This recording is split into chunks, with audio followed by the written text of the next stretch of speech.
Ito ang Bombo Radio Philippines. Fully digitalized. Numero 1 sa balita, komentaryo, drama at serbisyo publiko. Bombo Radio Philippines. Bombo Radio Philippines. Ang inyong number 1 at most trusted radio network in the country. Basta Radio Bombo!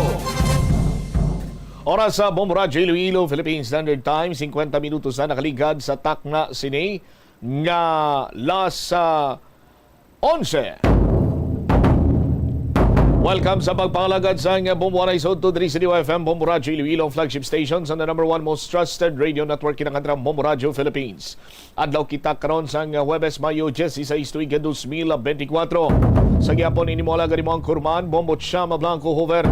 Sa mga nagapaw na dalaguan karon nga mga balita, Iloilo City Command Office ginkumpirmar nga na-deactivate na ang ngalan ni former Mayor Jed Patrick Babilog sa mga butante diri sa syudad. Sa dugang sini nga mga balita, Manibela Panay nagprotesta sa tubang sa Land Transportation Franchising Regulatory Board Regional Office 6 kadungan sa katapusan sang deadline para sa consolidation. Si OIC RD Attorney Altura hindi makatubang sa mga driver kag operator bangod sa ginabatsyag kuno. Nagpanawagan pinagi sa Bombo Radio. Grupo sang sambayanan nga nay kaupod ni Segfrid Diduro ginkumpirmar nga wala sang red tagging nga natabo bangod matudtuod nga si Diduro ang katapo sang New People's Army. Kag Governor Arthur Defensor Jr. nagapanindugan nga wala sang issue kag wala sang may magapamalabag or nagpamalabag sa pagsumpa sa mga bago nga miyembro sa Partido Federal ng Pilipinas diri sa Western Visayas. Muni madalagkuan mga balita, issues kay impormasyon na main sentro karon sa aton sining nga pagpangalagad sa gyapon diri sa palatuntunan Bombo Hanay Soto. Antes pa man sa iban pa nga mga impormasyon, yari karon sa live studio aton sining nga winner sa Daily Draw sa Buenamano Salvo Year 18 na promo si Mervin Ferrer sang Istimawa Molo. Iya sining nga proof of purchase Surf Powder Cherry Blossoms. Good morning and congratulations Mr. Mervin Ferrer, sir. Good morning, man, sir. Ara na wala ang 500 pesos sa imo, palihog ako isip. 100 pesos, 200 pesos, 300 pesos, 400 pesos, and 500 pesos. 500 pesos. Ano ang 500 pesos ni Sir Mervin? Iduga ko na sa sakon nga promo purchase pasi ako pa makakuha sa 1 million sa sining very good, Glandro, sir. Aha. Ari matuna pagid ang isa ka balde nga grocery or isa ka balde nga urukan, mayroon nga groceries. Anong imo sini nga mahambal kag agdahaman to mga kaiping ninyo nga kabrangayan para nga magpasakop man sila. Ang mga taga-estimawa, lagi na agda ko man kamo magpasakop sa promo sa Bombo Radio, pasi kamo pa magdaog. Basta Radio, Bombo, Star FM, it's all for you. all right, thank you so much and congratulations sa liwat sa kay Mr. Mervin Ferrer sang Istimawa Molo. Ayan sila nga proof of purchase Surf Powder Cherry Blossoms. Ikaw nga nagapamati dira kag nagalantaw karon sa Facebook Live. Pwede man ikaw nga makamat-amat na sa paghimo dugang sa imo sining mga entries agud iya ikaw ang makapasakop man kag magdaog sa aton sini karon iya nga nagahilapit na lang nga Grand Draw sa Buenamano Salvo Year 18 na promo. Sa Grand Draw naton mga kabombo, ang nagahulat sining nga premyo is 1 million pesos. Sinuayhan ang panibago sining nga mga katapo sang Bombo Radio Philippines sa Millionaires Club. Now, magluwas sa 1 million pesos nga mo karon ang aton sining nga grand prize sa aton sining nga grand draw may 50,000 pesos cash man nga sure winner na nga madaugan sa aton sining nga regional prizes sa Luzon, Visayas, Mindanao kag National Capital Region. Dugang sina walang uuwing luhaan kay man sa 24 ka mga areas nga may Bombo Radio kag Star FM stations. May guaranteed prize man nga 15,000 pesos sa first prize, 10,000 pesos sa second prize kag 5,000 pesos sa third prize. Magahimo lamang sang tuman kanamo sini nga entries kag amo man ina ang inyo sini nga paghulog kay kun damo entries dako man ang tsansa nga magdaog. Sa mga kabombo naton dira ninyo naman sini na pamatud-an kag humalin sadto ang mga promo sang Bombo Radio. Wala sang hukus-pukus, wala iya sang daya, tanan sini nga nagapasakop or tanan nga mga nagadaog diri mga lehitimo sini iya nga nagapasakop sa aton sini nga promo. Kag ang premyo iya nagahulat sa winner, hindi kay ang winner ang nagahulat sa premyo. 56 minutos na ang nakaligad karon sa takna sini nga lasa 11 driman sa palatuntunan bumbuhanay sa udto. Kung na inyo pa na dumduman kagay na sa aton sinimatag palamati nagpatigayon sa isa iya kaublag protesta sa tubang sa Land Transportation Franchising Regulatory Board Regional Office 6 ang mga drivers kag operator sumungman ining grupo nga Manibela Panay agud iyang isingitan ining may kantanan karon sa pagsugod na sang pagpangdakop sang mga wala ma-consolidate wala ma-consolidate nga mga drivers kag operators, wala sila makapakonsolidate, wala upod sa partikular abi iyang kooperatiba, hindi na ni sila makabiyahe. Kung magbiyahe ni sila banwa, dakpo na ni kay makabing na ining kulurom.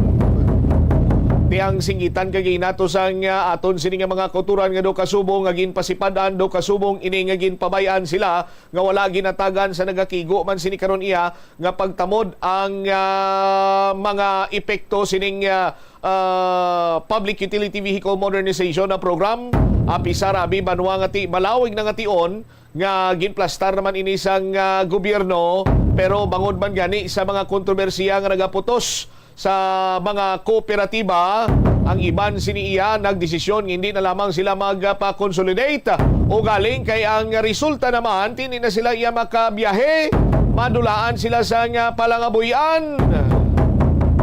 Rason sa aton sini nga mga kabumbong at may mga grupo man, partikularmente ang Manibela National nga nag-aapilar karon sa bahin sang Korte Suprema agud nga makaangkon sila sa temporary restraining order para iya nga ipaiwayanay ang dakpanay sa sining mga unconsolidated nga mga salakyan.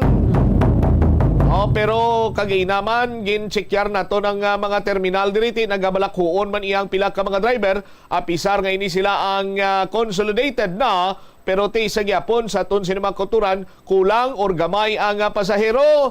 Gamay ang pasahero bangod man sa pagkansilar sa face-to-face sa classes kag kalabanan subong iya nga mga bulutuan kalabanan nga mga estudyante nyara lang sila siningatag sa kapuluyan kag nagapatigayon lamang sang ginatawag sini iyang online class tinuway gawa gani pasahero.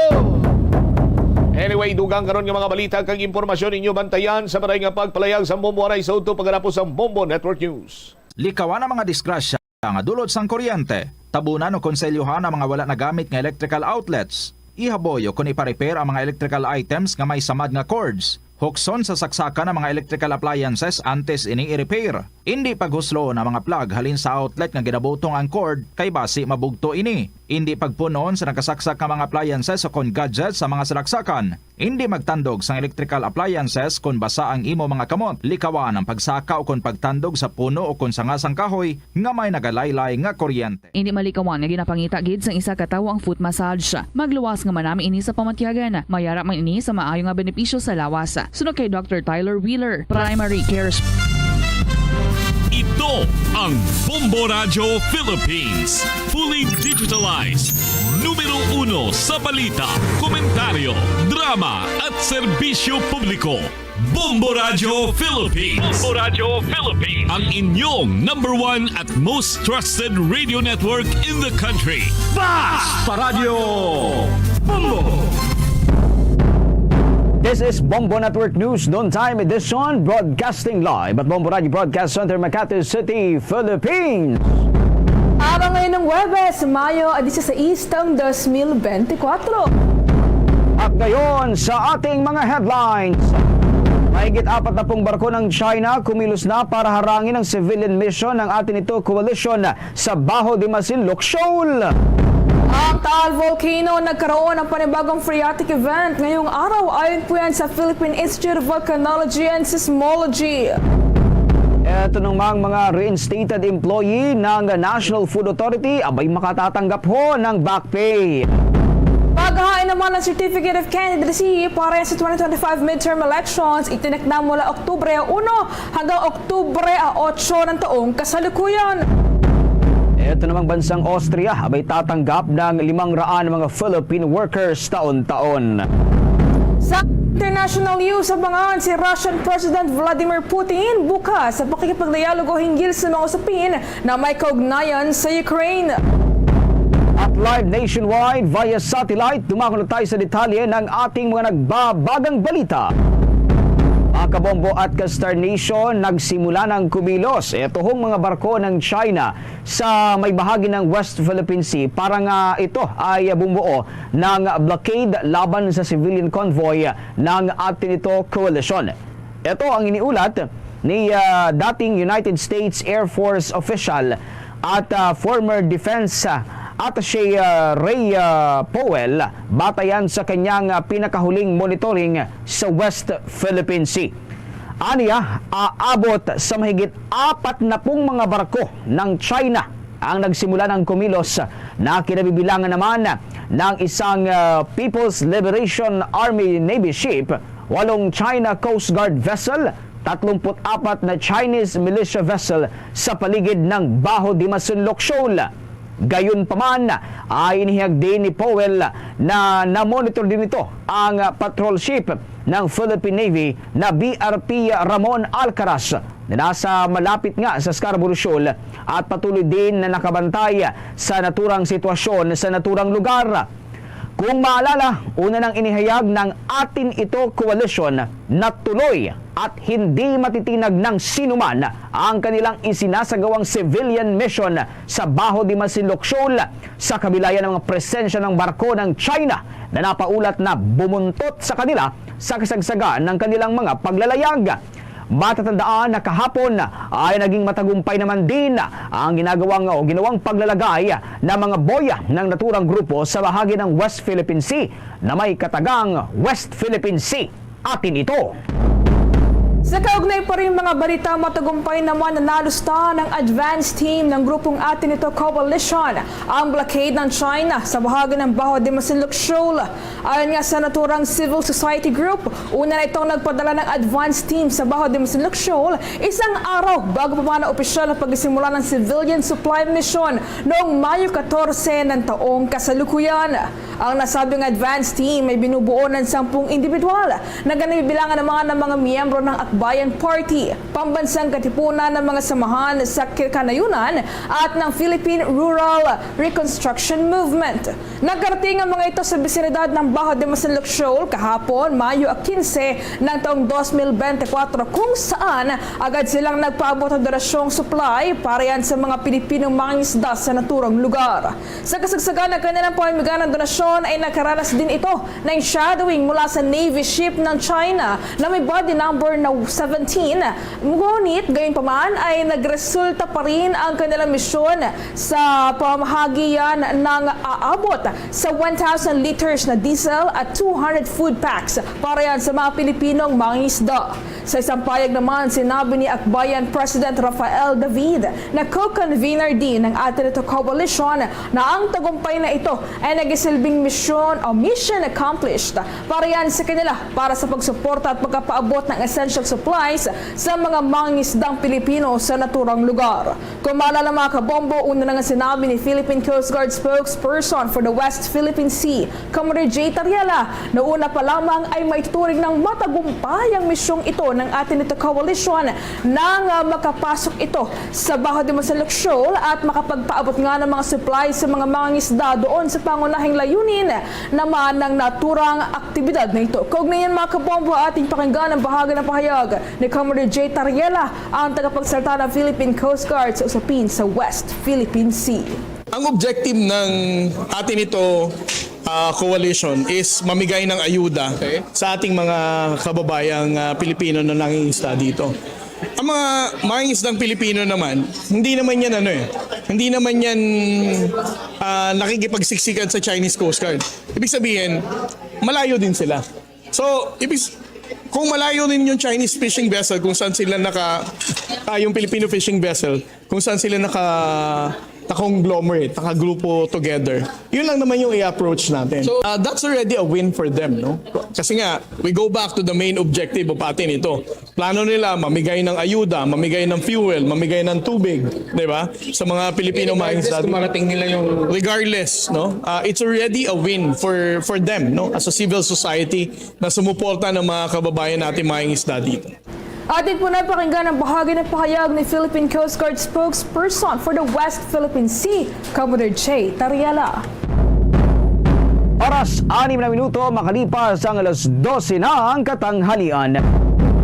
Sa karagdagan pang mga balita sa oras na ito, abay 2 lugar sa Mindanao na matinding tinamaan ng umiiral na El Nino phenomenon ang nakatakdangang bisitahin ni Pangulong Ferdinand Marcos Jr.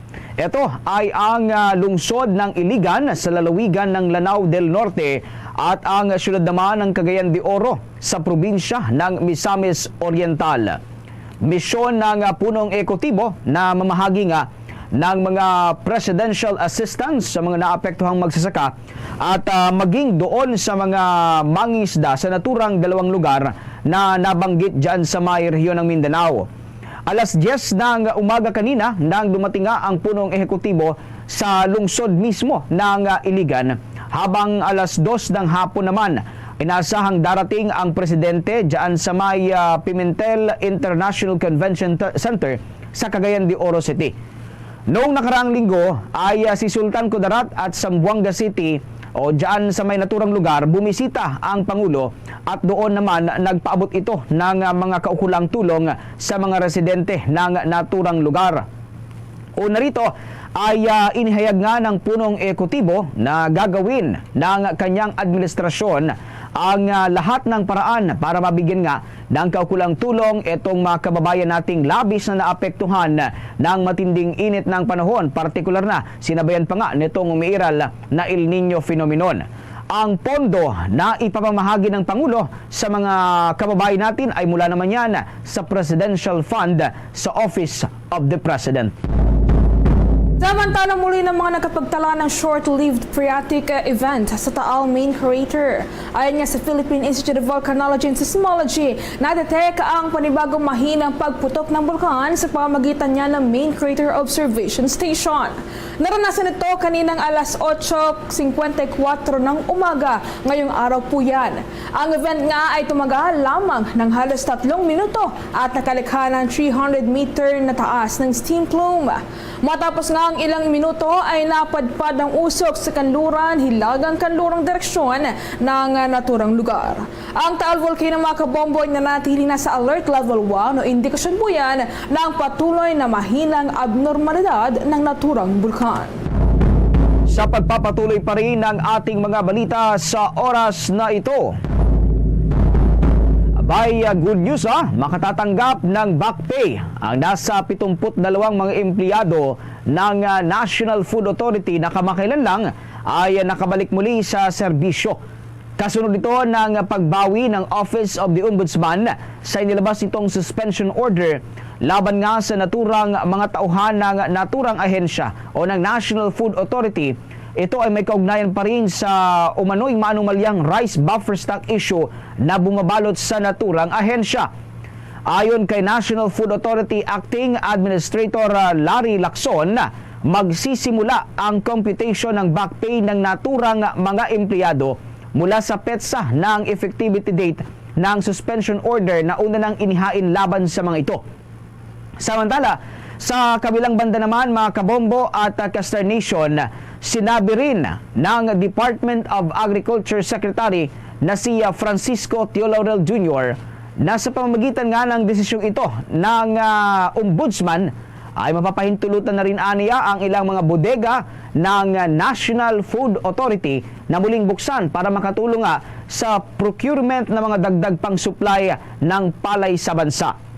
Kasabay ng pagpapahayag na malapit na rin aniyang matapos ang ginagawang sariling investigasyon ng kanilang ahensya sa isyu ng kontrobersyal na pagbebenta nga ng rice buffer stock ng NFA na kanila ring aniyang isusumite sa Office of the Ombudsman. Samantala, tinatarget naman ngayon ng Department of Agriculture na i-develop pa ang ibang bahagi ng West Philippine Sea. Bahagi nga ito ng pagsusumikap ng naturang kagawaran na mas paigtingin pa ang fish production ng bansa na layuning mabawasan pa ang pagdepende ng Pilipinas sa importasyon ng mga supply ng isda sa Pilipinas. Ayon kay Agriculture Undersecretary for Policy Planning and Regulations, Asis Perez, may mga lugar sa West Philippine Sea ang hindi pa naabot at na-explore ang mga resources nito.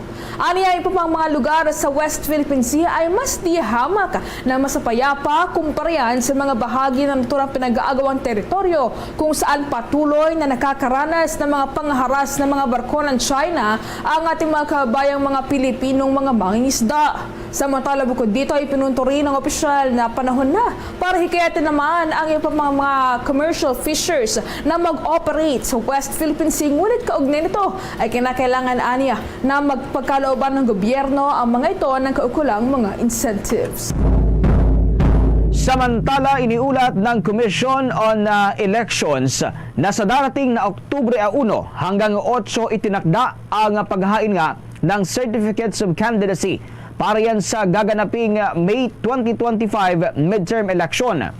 Sa isang public briefing, sinabi ni COMELEC spokesman John Rex Laudianco na ang paghahain nga ng Certificate of Candidacy mula senador hanggang sa mga lokal na opisyal, gayon din ang Certificate of Nomination and Acceptance para sa mga party list nominees ay gaganapin yan sa nasabing mga panahon.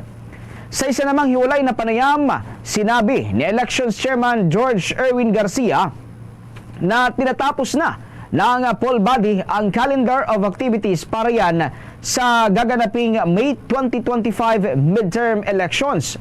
Sinabi pa ng opisyal na nagpasya na rin ang COMELEC Anbank na ang paghahain nga ng COC para sa mga kandidatong papalapit sa mga ito ng kanilang kandidatura ay mula Oktubre 1 hanggang 8 lamang.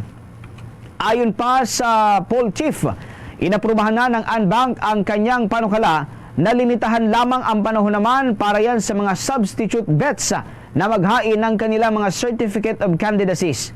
Aniya, ang desisyon na ipagbawal ang substitution dahil yan sa withdrawal matapos ang huling araw ng paghain ng COC ay nakaangkla sa kagustuhan ng komisyon na kaagad na ideklara ng mga kandidato ang kanilang layunin na tumakbo sa public office.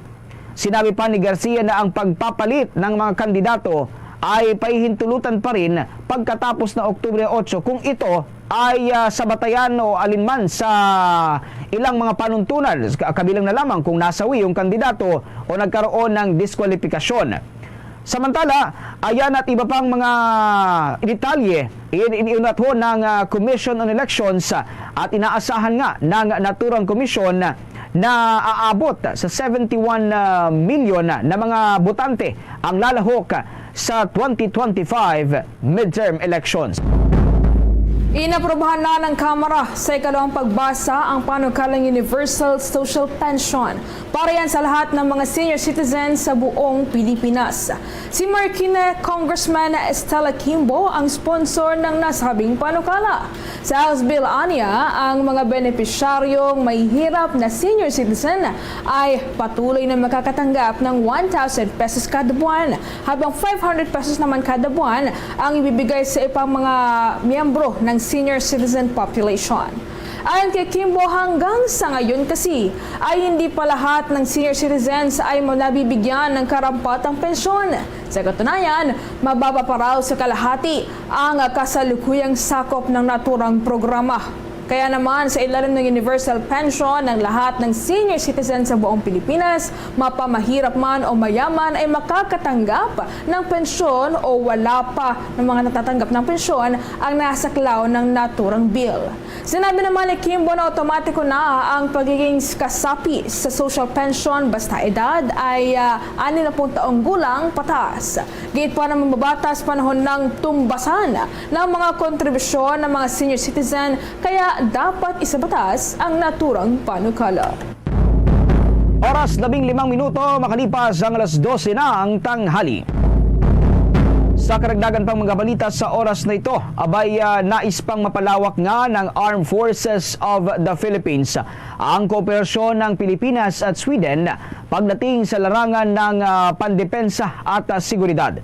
Ito ang ipinahayag ni Armed Forces of the Philippines Inspector General Lieutenant General Steve Crespillo sa pagbisita ni Swedish Military Advisor ng Department of Armament and Industry ng Ministry of Defense ng Sweden, Brigadier General Olli Hultgren sa Camp Aguinaldo.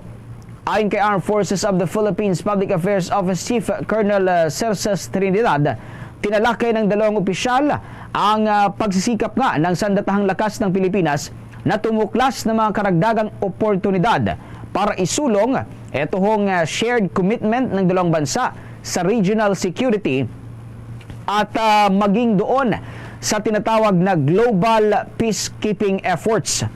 Kung maalala, ang relasyong militar ng Pilipinas at ng Sweden ay nakaangkla naman yan sa Memorandum of Understanding concerning cooperation in the acquisition of defense materiel na nilagdaan noong Hunyo 3 ng nakalipas na taon. Sa pagkakataong ito, mga kabombo at Kastar Nation, kumuha tayo ng mga balitang tinutukan ng ating mga kasamahan. Ito hong dumaraming populasyon ng mga stray dogs at maging ito mga pusa sa bansa, abay kailangan daw kontrolin ayon sa isang senador. At pagbuo naman ang ahensya na tutugon sa animal welfare issues, abay ibinumungkahi ni Senadora Grace Poe. Alamin natin ang buong detalye sa pag-uulat ni Bombo JC Galvez. Iginiit ni Senadora Cynthia Villar sa pagdinig ng Senado na kailangang kontrolin ang dumaraming populasyon ng mga aso at pusang gala. Ayon kay Villar, chairman ng Senate Committee on Agriculture, na gaya ng mga tao, kailangan din kontrolin ang kanilang pagdami. Binanggit ng Senadora ang posibilidad ng pagpapatupad ng population control para sa mga pag-alagalang hayop kung saan inilatag ang ilang panukala na naglalayong palakasin ang animal welfare law ng bansa. Nababahala kasi si Villar sa lumalaking populasyon ng mga ligaw na hayop. Naanya, may dalang panganib sa mga tao dahil sa pagkalat ng sakit gaya ng rabies at leptospirosis. Ang problema anya ay marami sa mga kababayan nating may hirap na mayroong mga alagang hayop kung saan napababayaan at nagiging stray cats at dogs na lamang. Alam nyo, ang problema natin, marami tayong mahihirap. And then, nanganak ng marami yung kanilang mga dogs and cats. Sabi, a cat is capable of bringing forth 12 cats in a year. And yung dog daw, mga 4. Oo. So, pag mahirap at nanganak yung cat nila ng 12 at yung dog nila 4, ano naman ay papakain nila doon? So, they become stray dogs. And they're all around. And yung mga bata naman, pag kinagat ng stray dogs, hindi sinasabi sa parents kasi natatakot, papagalitan sila. But you know that if they don't tell their parents, hindi sila maka-anti-rabies, mamamatay sila. Samantala, napansin naman ni Senadora Grace Poe ang kakapusan ng mga manggagamot sa mga hayop o veterinaryo sa mga maliliit na komunidad. Inusisa din ito kung may sapat na animal welfare programs at kung mayroon ding access sa mga nasiliblib na lugar sa kalidad na veterinary healthcare services. Ayon kay Poe, sa kanyang sinusulong na Senate Bill No. 2458, ang naturang panukala ay magpapalawig sa kapasidad ng Department of Agriculture na masolusyonan ang issue sa mga hayop. Kaya naman iminungkay ng Senadora ang pagbuo ng isang ahensya na tutugon sa animal welfare issues at mabigyan ng sapat na pondo at permanenteng tauhan. Question to ask, therefore, is whether we have sufficient animal welfare programs in place and whether our communities, especially in rural areas, have adequate access to quality veterinary healthcare services. On the national level, the responsibility of ensuring animal welfare falls under the purview of the Bureau of Animal Industry, or BITE, a staff bureau of the Department of Agriculture. However, we know this is underfunded and understaffed. Under Republic Act 7160, or the Local Government Code, the delivery of veterinary services to communities has been devolved to LGUs. However, the Local Government Code mandates that only provinces and cities should have their own veterinary officer. Hence, there is a reported shortage of veterinary personnel in smaller municipalities. Sa ngayon, pumapalo na sa mahigit 13 milyon ang stray cats and dogs sa Pilipinas. Ayon yan sa Mars Petcare Pet Homelessness Project. Para sa Bombo Network News, ako si Bombo JC Galvez, nag-uulat para sa number 1 and most trusted radio network in the country, Bombo Radio Philippines Basta Radio. Bombo! Bombo International News. Bukas si Russian President Vladimir Putin sa pakikipagdialogo hinggil sa mga usapin na may kaugnayan sa Ukraine. Ito nga inihayag ni Putin sa isang panayam sa kasagsagan niya ng kanyang pagbisita sa China para sa kanyang 2 araw na state visit sa naturang bansa. Ayon sa Russian President, handang makipagnegosasyon ang Kremlin kaugnay sa nangyayaring sigalot ngayon sa Ukraine, ngunit ang mga ito anya ay dapat na isaalang-alang pa rin ang interes ng lahat ng mga bansang sangkot sa nasabing kaguluhan, kabilang na ang interes ng Russia. Samantala sa state visit naman ni Putin sa China ay bahagi ng kanilang pagpapamalas pa ng pagkakaisa sa pagitan niya ng 2 bansa. Ito nga ay sinasalamin ng mga objectives o layunin ng kanyang naging pagbisita sa naturang bansa. Sa gaganapin mga pagpupulong mga kabombo ni na Russian President Putin at Chinese President Xi Jinping, inaasahan naman ang mas pagbibigay diin pa ng mga ito sa kanilang mga commitment sa walang hanggang relasyon na kanilang nilagdaan noong taong 2022 bago pa man magsagawa ng full-scale invasion ng Russia sa Ukraine. Matatandaan na bago pa man ang state visit na ito ni Putin ay una nang nagsagawa ng opensiba ang Russia sa northeastern region ng Ukraine, Kharkiv, na nagsimula pa noong nakaraang linggo na dahilan naman kung bakit napilitang lumikas ang nasa 8,000 mga individual habang ikinasugat naman at ikinasawirin ng ilan sa mga mamamayan doon. Balik tayo sa mga balitang naganap dito sa ating bansa. Ibinunyag naman ng Department of Migrant Workers na nangailangan ang bansang Austria ng mas maraming Filipino skilled workers kasabayan ng pagdiriwang ng Philippine-Austria Friendship Week ngayong linggo. Ayon kay Department of Migrant Workers Secretary Hans Leo Kakdak, ang naturang pagdiriwang ay hindi lamang selebrasyon ng pagkakaibigan ng 2 bansa, basta halip ay isang hakbangin upang mapalakas pa ang kolaborasyon nito, partikular na sa pag-deploy nga ng mga profesional na Filipino at skilled workers. Ito rin aniya ang magiging daan para naman masiguro ang ligtas at ethical na recruitment ng mga Pilipino sa Austria, gayon din ang proteksyon ng mga karapatang seguridad at well-being ng mga overseas Filipino workers. Nais umanong tumanggap ng Austria ng 500 Filipino taon-taon at kasalukuyan ang inaayos ang pagsisimula nito. Ayon kay Kakdak, sa kasalukuyan ay mayroon ng 5,000 na mga Pilipino ang nagtatrabaho sa Austria na karamihan ay nasa industriya ng hospitality, food service at healthcare. Inanunsyo rin ang kalihim na magbubukas na ang Migrant Workers Office sa Vienna, Austria sa 3rd quarter ng taon upang matugunan ang pangailangan ng dumaraming overseas Filipino workers sa naturang bansa. Samantala, inatasan naman ng Kamara ang Philippine Coast Guard na magsumite ng mga Comprehensive Strategic Modernization Plan kaugnayan sa pagsisimula ng budget season. Ayon kay House Speaker Martin Romualdez, gagawing basihan ito ng Kamara sa ilalaan na dagdag na pondo ng Philippine Coast Guard sa sandaling talakay na sa Kongreso ang panukalang pambansang budget para sa taong 2025. Sabi ni Romualdez, dapat nakadetalye sa plano ang pagpapalakas ng kakayahan sa pagpapatrolya at proteksyon sa karagatan na sakop yan ng Pilipinas, lalo na sa West Philippine Sea. Sa isinumita naman o isusumiteng modernization plan, gustong makita ng Kamara ang kasalukuyang kalagayan ng assets ng Philippine Coast Guard, mga kailangan pang i-upgrade ng mga vessels at equipments, training program para sa mga personnel at inisyatibo para yan sa regional cooperation at maritime law enforcement.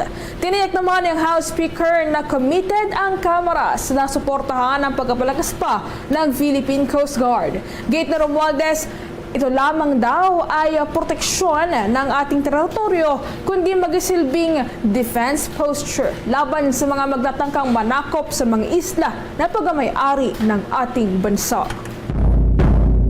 Sa mga oras na ito ay kumuha tayo muli ng mga balitang tinutukan ng ating mga kasamahan sa labas ng ating himpilan.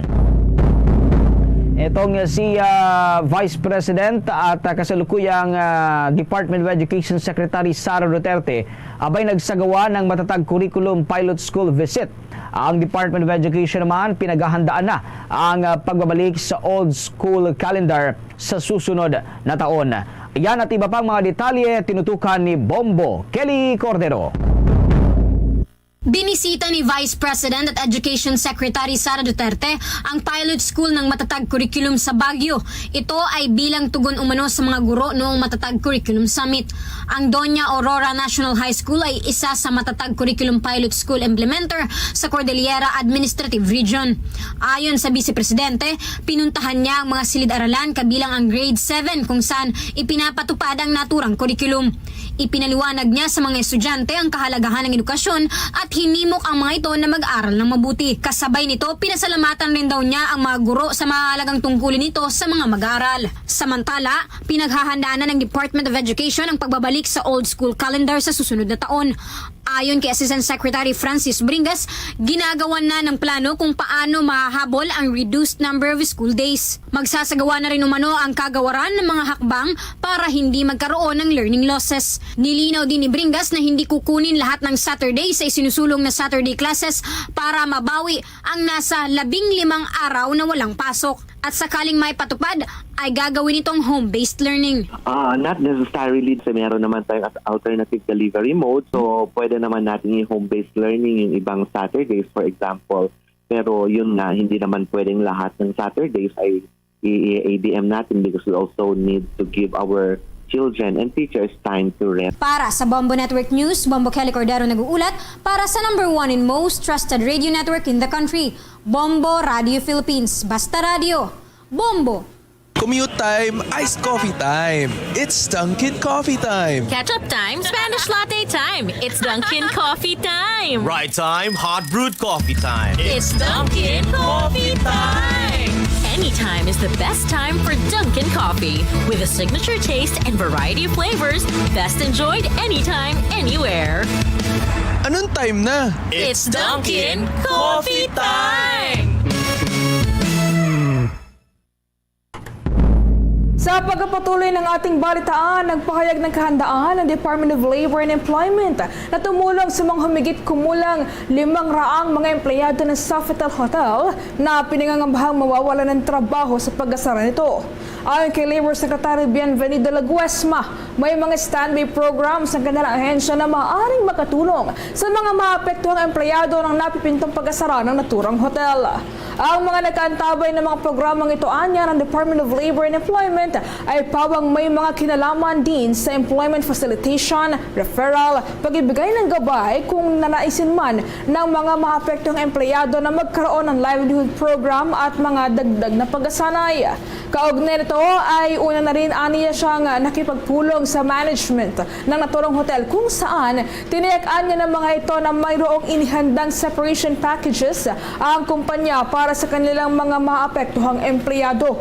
Kung maalala una rito ay nagpayag na rin ng interes ng Department of Tourism na magpaabot ng tulong para yan sa mga manggagawang maapektuhan ng pagsasara ng Sofitel sa Pasay City. Matatandaan na safety issues ang sinabing dahilan ng pamunuan ng hotel kung bakit kinakailangan nilang ipasara ang kanilang pasilidad sa darating na Hulyo 1 ng taong kasalukuyan. Samantala, itinanggi ng Department of Labor and Employment na laban ito sa pagpasa sa panukalang dagdag sahod. Sa isang pahayag, idiniin ng ahensya na hindi ito nagpapahayag ng anumang pagtutol sa mga panukala para sa isang batas na naglalayong pataasin ang sahod ng mga manggagawa sa bansa. Ayon sa ahensya, iginagalang nito ang mandato ng Kongreso hinggil sa nasabing usapin. Sinabi pa ng departamento na limitado ang kanilang partisipasyon sa pagbibigay ng mga input bilang resource entity ng mga mambabatas. Tiniyak rin ito na sa mga mababatas na handa ang kanilang ahensya na ipatupad ang panukala sakaling malagdaan ito at ganap na maging batas.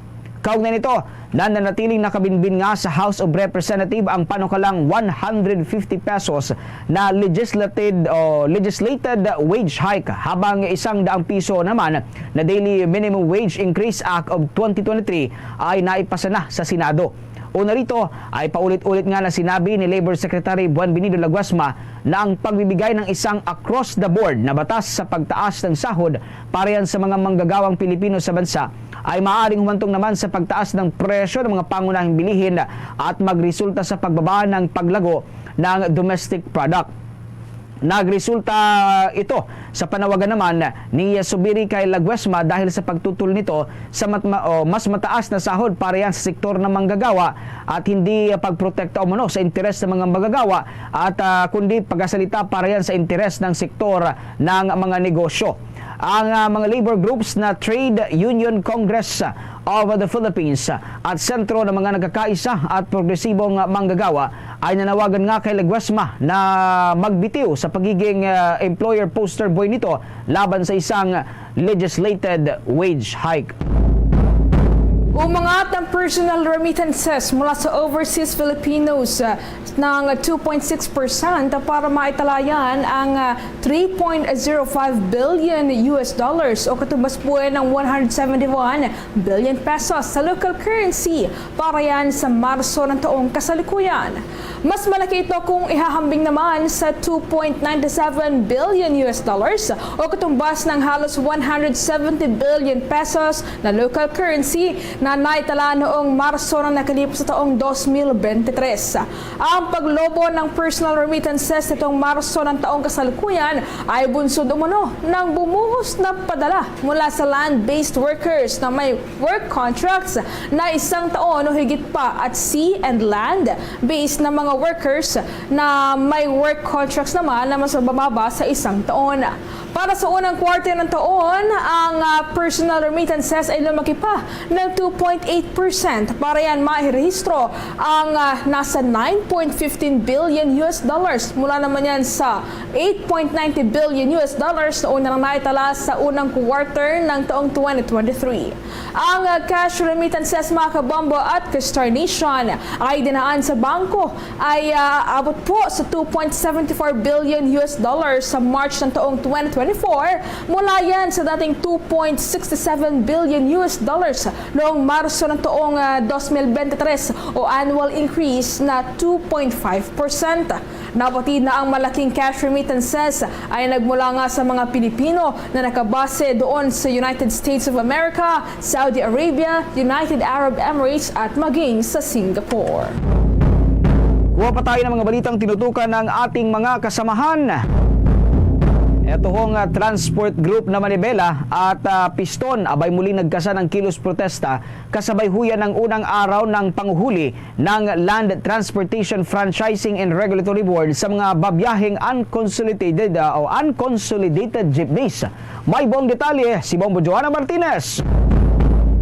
Tila hindi nagpapatinag ang dalawang transport group na Piston at Manibela dahil nagkasa na naman sila muli ng isang kilos protesta kasabay ng unang araw ng panguhuli ng Land Transportation Franchising and Regulatory Board sa mga jeepney driver at operator na babiyahe ng walang prangkisa. Isinagawa ang nasabing kilos protesta bilang kanilang panawagan na sana ay tingin sila nilang mga hinaing hinggil sa Public Utility Vehicle Modernization Program na isinusulong ng gobyerno. Ayon kay Marvel Buena na siyang chairman ng Malayang Alyansa ng Bus Employees at Laborers, paulit-ulit pa rin silang umanong nananawagan at nakikipaglaban sa kanilang karapatan na makapaghanap buhay kasama ng kanilang mga jeepney. Hindi po kami nakapagpa-consolidate at marami pa sa amin ang papunta pa lamang dito na hindi talaga nakapag-consolidate. Ayaw namin na pumasok doon sa bitag na kung saan ay mawawala na yung aming mga prangkisa at kung saan ay mawawala na yung aming mga jeepney, napapalitan na ito ng mga minibuses. Ngayon ay wala na hong masakyan ang taong bayan. Hirap na dahil marami po talaga ang hindi bumiyahe ngayon.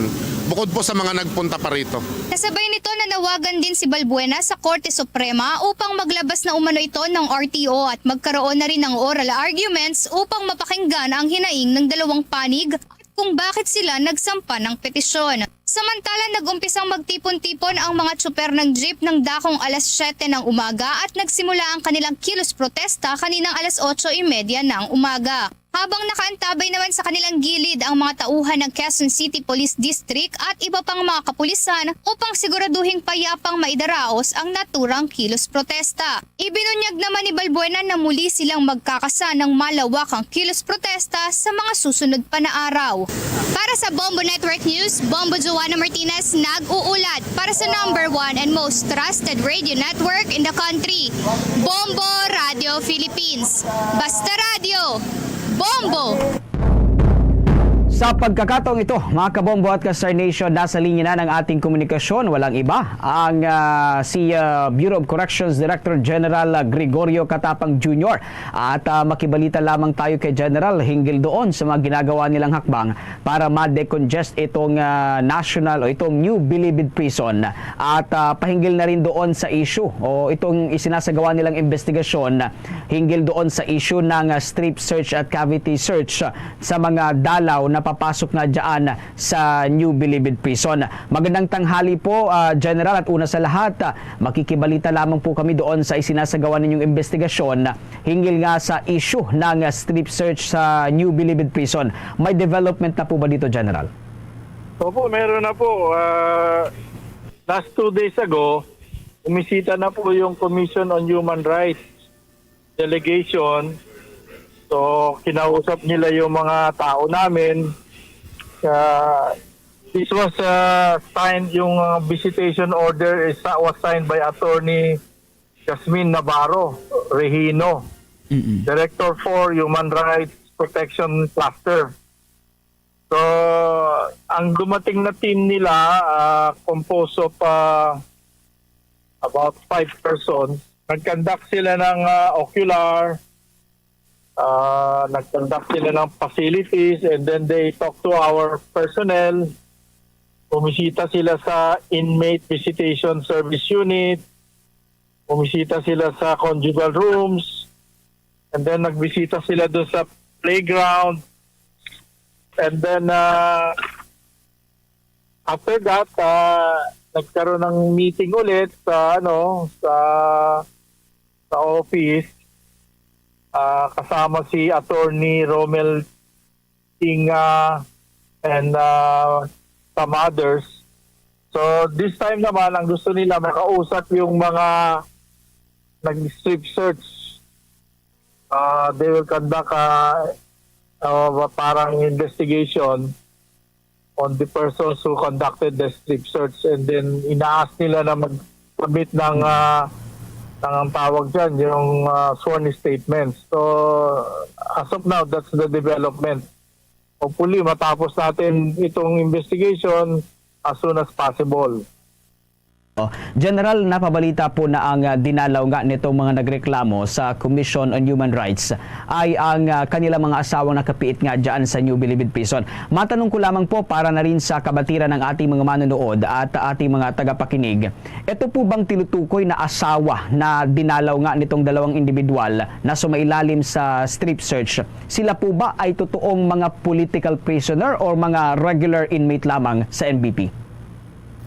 Sa akin kasi, hindi sila political prisoner kasi wala naman na tayong facility para dyan.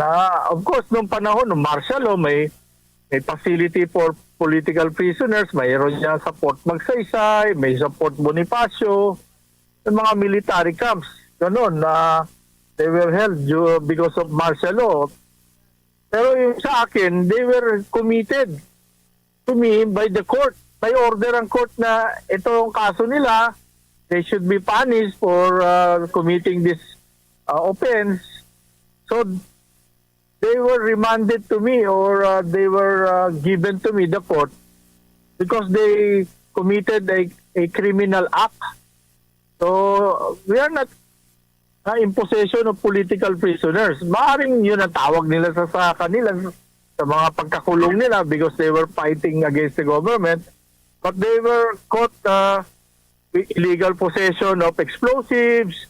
They were conducting activities against the government. Yun ang naging kaso nila. And then they were sentenced by the court. Dumaan naman sa korte.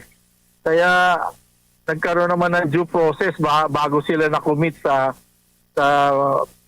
Muntinlupa o sa Bucor. So, we are not in possession of political prisoners. General, marami nga ang natuwa ng ipag-utos ninyo itong agarang pagpapatigil doon sa pagsasagawa ng strip at cavity search sa lahat ng mga dalaw na papasok dyan sa New Bilibid Prison. At matapos nga na pumutok itong naturang issue doon sa reklamo nga ng dalawang individual sa Commission on Human Rights. At marami rin ho ang concern dito dahil baka daw makapasok na itong mga illegal na kontrabando sa loob niyang New Bilibid Prison. Ano po ang masasabi mo dito, General? Yung parang may catch-22 yan or as the saying goes, damn if you do or damn if you don't. Pero alam niyo, katagalan naman natin sa serbisyo, being a military man, ang importante is respect for human rights.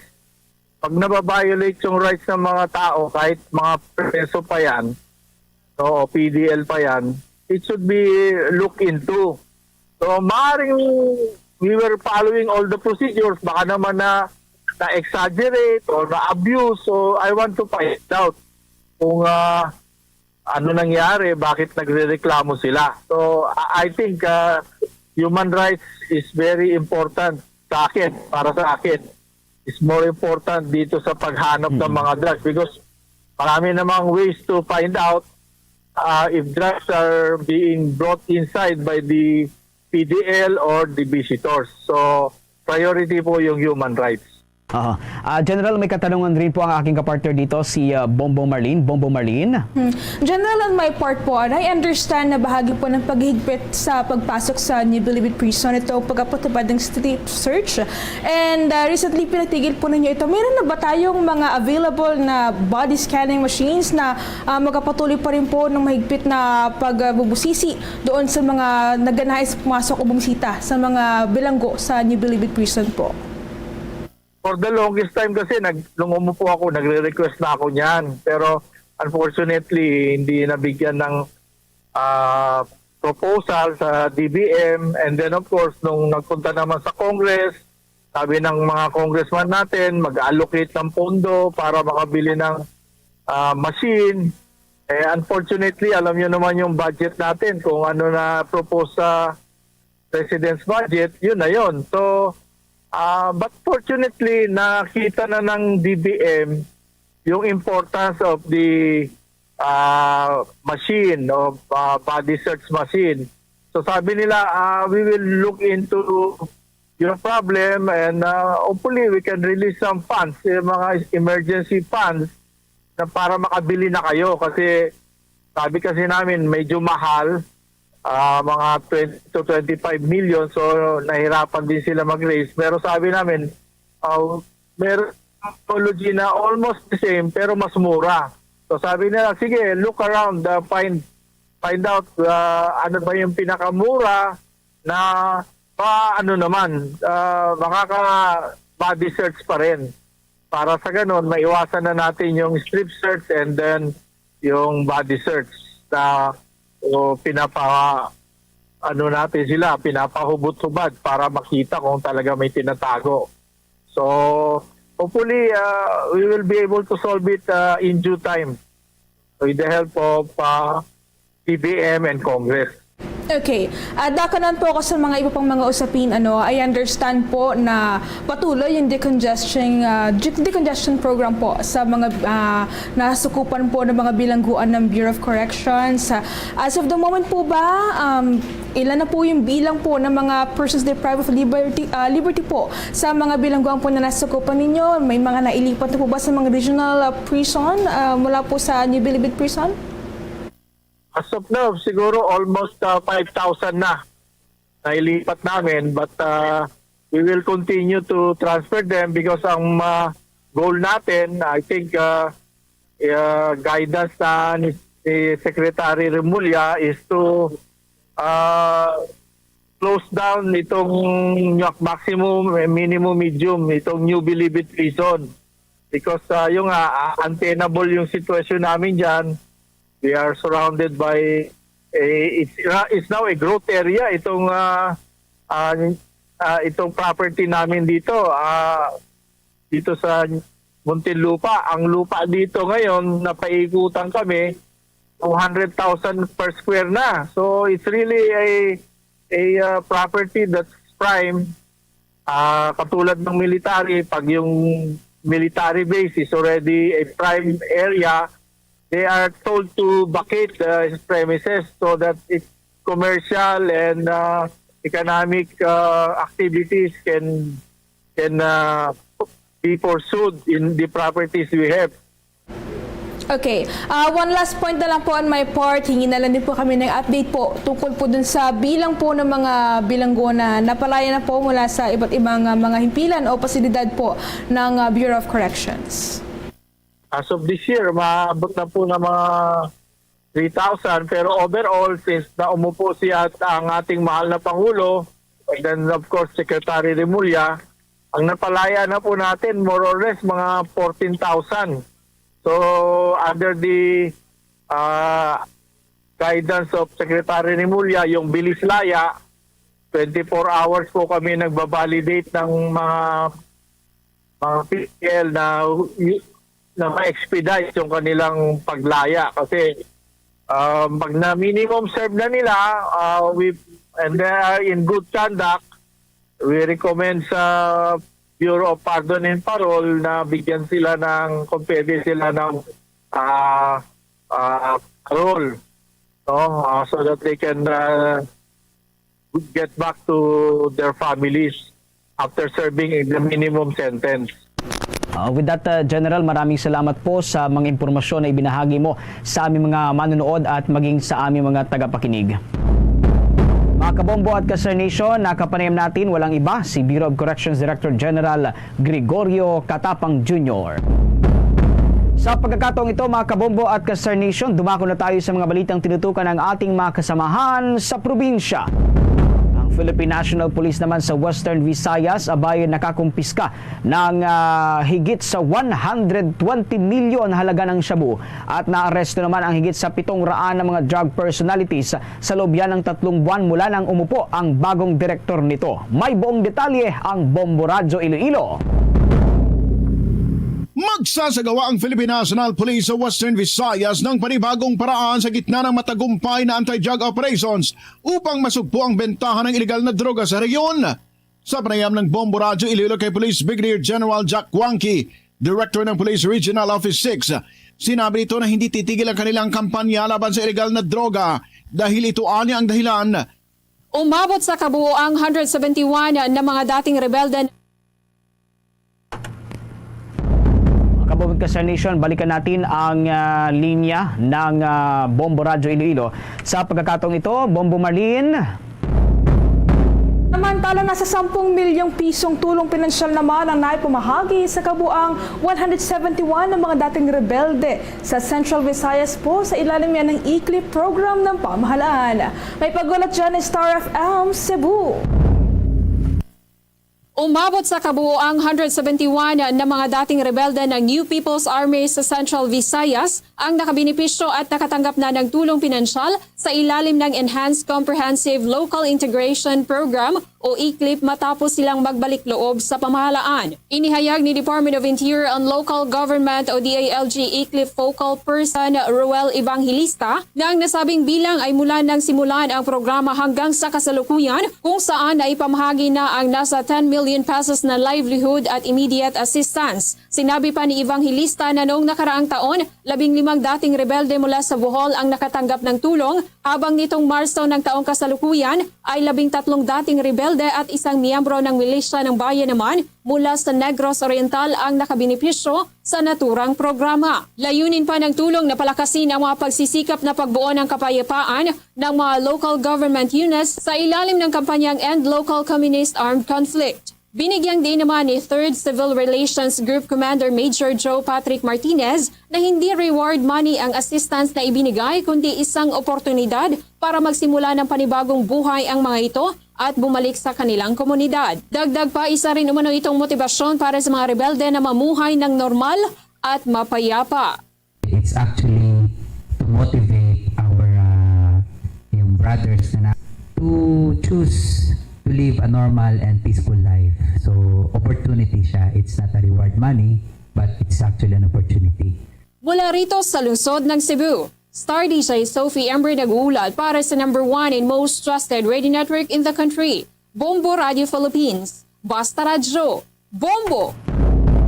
Ito namang mga unconsolidated public utility vehicle dyan sa may lungsod ng Cebu. Abay magpapatuloy naman sa pagbiyahe. Hihintayin ang hakbang ng Land Transportation Franchising and Regulatory Board Central Visayas kaugnay nito. May buong detalye ang Bombo Radio Cebu. Magpapatuloy pa rin sa pagbiyahe ang mga unconsolidated public utility vehicles sa Cebu City sa kabila ng pahayag ng Land Transportation Franchising and Regulatory Board na simula ngayong araw ay hindi na papayagang makabiyahe ang lahat ng unconsolidated PUVs. Ito ang inihayag ni Greg Perez, pinuno ng samahan ng mga tsoper at operator nationwide of Kumpiston sa Cebu kasunod ng panayam ng Bombo News Team. Idinagdag nito na magpapatuloy sila ng walang takot at maghihintay na lamang sila sa nararapat na aksyon na gawin ng LTFRB at Land Transportation Office hinggil sa kanilang hindi pagsunod. Alinsunod dito, patuloy ang panawagan nito sa mga tsoper at operator sa Central Visayas na ipagpatuloy ang pakikibaka hinggil sa Jeepney Modernization Program dahil hindi pa ito tapos at kailangan nilang magkaisa lalo na ang mga apektado nito. Sa kabilang banda, walang protesta sa mga pangunahing kalsada sa Metro Cebu at sa labas ng tanggapan ng Land Transportation Franchising and Regulatory Board sa Central Visayas sa Cebu City. Piston, tuloy yung namin, pasada. Tignan natin kung anong gawin ng LTFRB at saka LTO dito sa sa Cebu para namin hindi naman kami basta-basta lang maghinto ng pasada kasi maraming matamaan, maraming makasakripisyo ng mga pasahero at saka pabuhayan ng mga operator at saka mga driver dito sa Cebu. Ating napakinggan si Greg Perez, ang leader sa pagkakaisa ng Chopper at Operator Association sa Cebu. Mula rito sa lungsod at lalawigan ng Cebu, Bombo Fons Cabrillos. Para sa number 1 and most trusted radio network in the country, Bombo Radio Philippines, Basta Radio, Bombo! Samantalang political analyst naman nanindigan ng isang uri raw ng seryosong krimen at hindi dapat isinasantabi ang napaulat na Chinese diplomats na sangkot sa wiretapping issue hinggil yan sa new model agreement na pinalutang ng China sa Yungin Shoal. May pag-ulat dyan ng Bombo Radio Dagupan. Nanindigan ng isang political analyst na isang uri ng seryosong krimen at hindi dapat isinasantabi ang napaulat na Chinese diplomats na sangkot sa wiretapping issue hinggil sa new model agreement sa pinalutang ng China sa Yungin Shoal. Sa naging panayam ng Bombo Radio Dagupan kay Attorney Michael Henry Usinco, political analyst, ang nasabing paglabag ay isang uri ng paglabag sa revised penal code na kinakailangang pagbayaran. Kung kaya't binigyan din ni Attorney Usinco na kinakailangan na malawak at matibay na ebidensya ng mga kasama sa investigasyon dahil hindi ito basta-basta at maaring ma-expelled ang mga embassy officials. Noon nang sinabi ng Philippine Coast Guard ang panawagan na patatalsikin nila umano ang sino mga opisyal na lumabag sa batas ng Republika ng Pilipinas. Kung saan ay may kaugnayan sa kamakailang ulat ng napapalutang na China sa New Model Agreement sa pagitan ng Chinese diplomat at isang mataas na opisyal ng Armed Forces of the Philippines na may kaugnayan sa mga usapin ng Yungin Shoal. At nauna na rin sinabi ng Chinese Embassy in Manila na mayroon silang pinanghawakan na transcript of recording ng phone call at conversation ng mga opisyal na sangkot dito. Bagay na iligal at malaking paglabag sa anti-wiretapping law ng Republika ng Pilipinas ayon niyan kay Defense Secretary Teodoro. Kailangan ipaliwanag natin sa mga nakikinig sa atin na yung wiretapping, isang krimen yan. Isa yung criminal act under our revised penal code. Dahil krimen yan, it is now the responsibility of our police and other law enforcement agencies na mangalap ng ebidensya dyan sa wiretapping na yan. Ebidensya na magtuturo kung kailan nangyari, kung sino ang gumawa ng wiretapping at kung ano ang impormasyon na nakuha due to the wiretapping.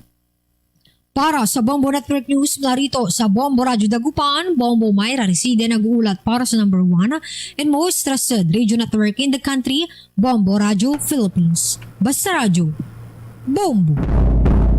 Oras 5 minuto bago sumapit ang 1:00 ng hapon. The time check was brought to you by Dunkin, pasalubong ng bayan.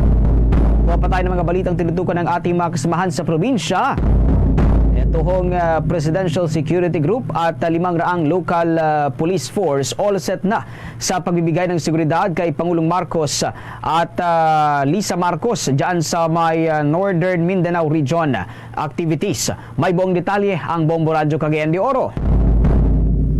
Pinangunahan na ngayon ng Presidential Security Group ang pagbibigay seguridad habang nakikalat ang 500 pulis sa mga dadaluhan ng mga aktibidad ni Pangulong Ferdinand Bongbong Marcos Jr. at First Lady Lisa Marcos sa ilang bahagi ng Northern Mindanao nitong araw. Sa panayam ng Bombo Radio, inihayag ni Police Regional Office 10 spokesperson Major Joan Navarro na mismo na ang mga tauhan ng PSG ang nangangasiwa sa kabuuang seguridad ng First Couple habang local security backup ang nagmula sa Police Regional Office 10. Partikular na tinukoy ni Navarro ang pagpunta ni Marcos sa Aquilino, Pimentel Junior International Convention Center at University of Science and Technology of Southern Philippines o USTP Gym. Lahat nitong araw, salaysay ng Pro-10 na mas mauna ang pagpunta ng Pangulo sa Mindanao State University, Iligan City Campus bago ang pagpunta sa Convention Center at USTP Gym upang maisagawa ang nakalinya ng mga aktibidad. Una na nakaschedule mamimigay ng Presidente ng cash assistance ng halagang tig 10,000 piso para sa libong-libong mga magsasaka at mangingisda na masyadong apektado ng El Niño phenomenon dito sa rehiyon. Nakakasa na po at preparado na ang inyong kapulisan sa Police Regional Office 10 sa pagbibigay po ng seguridad, lalong-lalo na pamisita ng ating Pangulo Ferdinand Bongbong Marcos Jr. at kasama na rin po yung event po ng Bagong Pilipinas Servicio Fair. Kung saan meron po itong 3 venues. Around 500 personnel po yung i-deploy natin. Mula Bombo Radyo Cagayan de Oro, Bombo Junil Ukat para sa number 1 at most trusted radio network in the country, Bombo Radyo Philippines, Basta Radyo, Bombo! Mga kabombo at ka-Star Nation, bago po ang ating Orasyo Impirata, nais namin kayong imbitahan na maliban ho sa Bombo News Center, maaari po niyong matunghayan ang ating 31 fully digitalized AM at FM stations sa buong bansa. At para nga sa mga karagdagang mga balita at maging sa mahalagang impormasyon o galiing tumutok sa mga social media live ng ating mga istasyon, ang Bombo Radio Philippines ay available. Mahanap po ninyo o matutunghayan ninyo ang lahat ng kanilang programa sa pamamagitan niya ng FB Live sa ating mga Facebook pages, ang Bombo Radio Philippines, maging sa ating mga YouTube channel at TikTok account. Sa mga kabombo natin na gustong updated lagi sa mga balita sa loob at labas ng bansa, maaari rin po ninyong i-download ang ating mobile application sa Application Store o dyan sa Google Store o maging sa Apple Store. At para naman sa ating mga kababayan na Ilonggo, na mayroon tayong istasyon dyan sa may bahagi ng Iloilo, ang Bombo Radio Iloilo, at sa ating namang Bombo Radio Rojas at maging sa Bombo Radio Bacolod. Sa ating mga kababayang Cebuano, nariyan naman ang Bombo Radio Cebu. Sa ating mga kababayang Aklanon, nariyan ang Bombo Radio Kalibo. At sa ating mga kababayang Waray, nariyan ang Bombo Radio Tacloban. Mga kabombo at ka-Star Nation, narito po ang Orasyo Impirata Obligatory Prayer to Request for Rain.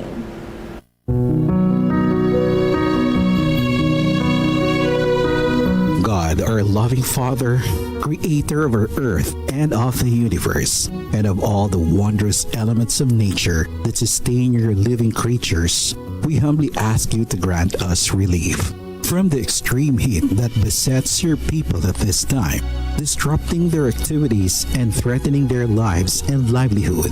Send us rain to replenish our depleting water sources, to irrigate our fields, to stave off water and power shortages, and to provide water for our daily needs.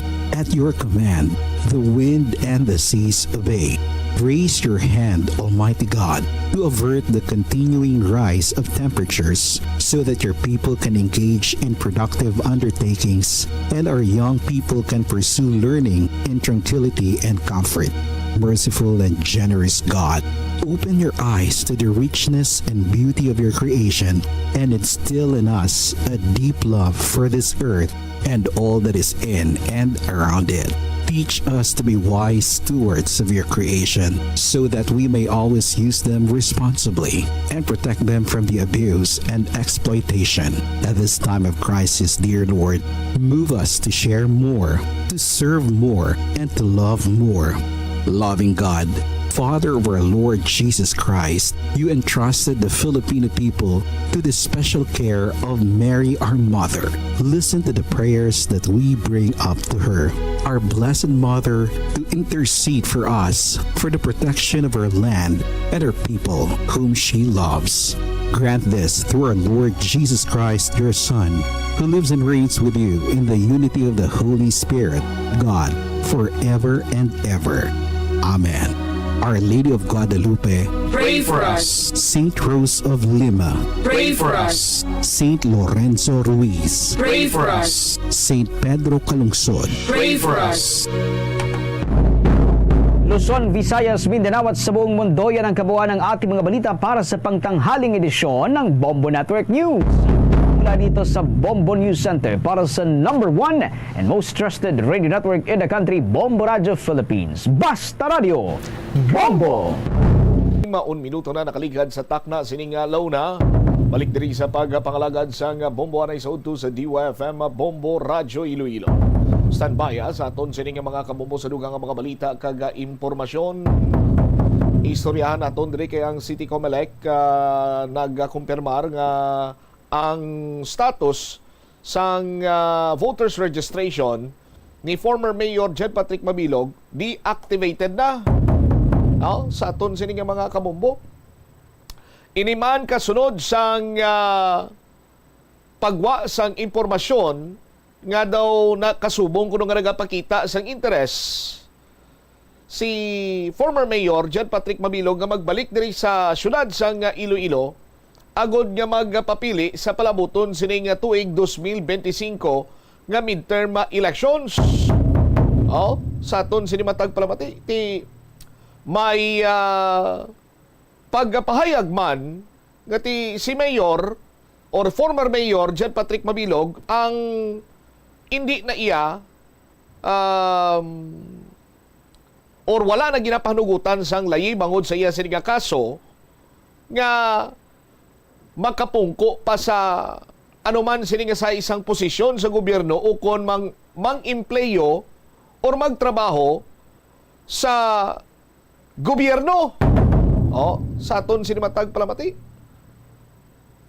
Now, apisar nga wala diri ang anay alkalde sa syudad sa Iloilo, but bangod man sa sining makabig naton exciting kun politika ang aton sining pag-aistoryahan. Kay tikon kaisa sa aton sinimatag palamati, hindi mo pa man mapihugid kag kutob lang kita sa haom-haom kung bala sa aton sining mga kuturan ano gidman ang mangin sitwasyon sa bahin karon iya sang grupo nga mangin kasumpong sang Team Uswag. Sa aton sinimatag palamati. Kay as early as the first week sa month of May or during sinigani iya sa third week or second week sang April, nadiga na ya sang Team Uswag ang ila sining partido, ang ila sining team. Kung sa dinti kompleto na sila, may kandidatos pagka-Congress representative, may kandidatos pagka-alkalde, may kandidatos pagka-vice-alkalde, kag nagasulubra lang ganitong nagpakita sa interes nga magpapili bilang konsihal but pilian gid adto kag sa karon ti makita tana or nahibaluan na sa mga taga syudad sang Iloilo kung sanday sino adtong 12 ka mga magapapili bilang konsihal. Ang iban siniti mga re-electionist. Sa kampo karon ni Lone District Congresswoman Jam Baronda, way payasang tinimok-timok. Way payasang klaro kung sinong iya sining kaupod. Sino ang magabugos sang iya sining team. Ti kung may team uswag, kuno may team gugmaman. But ang kampo yan ni Representative Julian Jam Baronda, tikom ang bibig sa gyapon tubtob sa sining mga tinion. That is why nga hindi malikawan bangod man nga ti nahibaluan naman naton kung ano ka-close si Congresswoman Jam Baronda and former Mayor Jed Patrick Mabilog. Hindi malikawan sang kung sino man diraya nga mag-haom-haom kag magtaod-taod sa mga istorya through sa mga social media posts nga may posibilidad kuno nga magbalik diri si Mayor o former Mayor Jed Patrick Mabilog agud nga mangin kaupod sa partido or sa team ni Representative Julian Jam Baronda abi. Sa aton sini nga mga kabombo. Tibangod sini sa aton sini mga kauturan, nagpatigayon man niya sa kaugalingon sini nga pagpanghusisa ang Bombo Radio. Para nga may baluan ta kung ano gid man ang plastada sinadri kag kung may tsansa pa bala nga magpapili si former Mayor Jed Patrick Mabilog or kasubong iya banwa nga si Mayor Jed, former Mayor Jed, gusto gid lamang iya nga magpaliwaliwa, gusto lamang iya maglingaw-lingaw, ugaling kay lain lang iya ang paghangop sa pipila sini ka mga tao or even mga supporters ni former Mayor Jed. Nga ti nagalaom nga ini siya ang magbalik diri sa syudad sa Iloilo. Nga ini siya ang magpapili diri sa syudad sa Iloilo. Kaya mo nabla kung kaisa daw ang mga supporters or hindi man supporter ni Mayor o ni former Mayor Jed para lamang iyang do kasubong manabi nga ti ipalabot sa iya, no? Or hayluhon siya nga ti Mayor pwede ka diri ka balik kag magpadalagan gyapon kay suportahan kaya namon.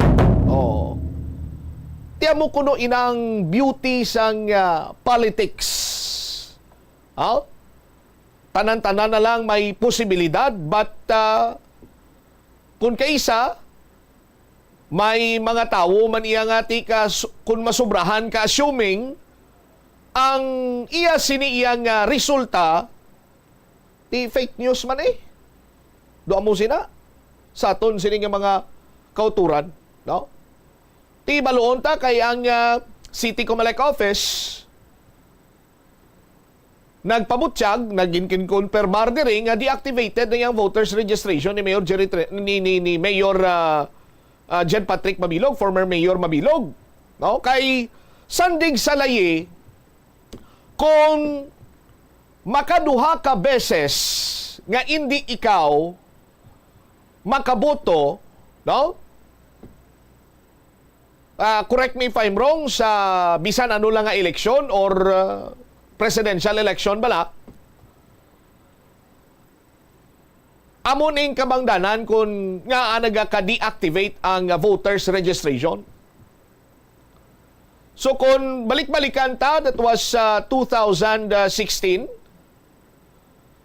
no? Sang tiyempo ni President Duterte, sang nagbiya diri si former Mayor Mabilog sa Pungsod, Pilipinas kag nagpadulong sa luwas sang pungsod Kag ti 2016 pagka 2019 may ara pagid sang eleksyon.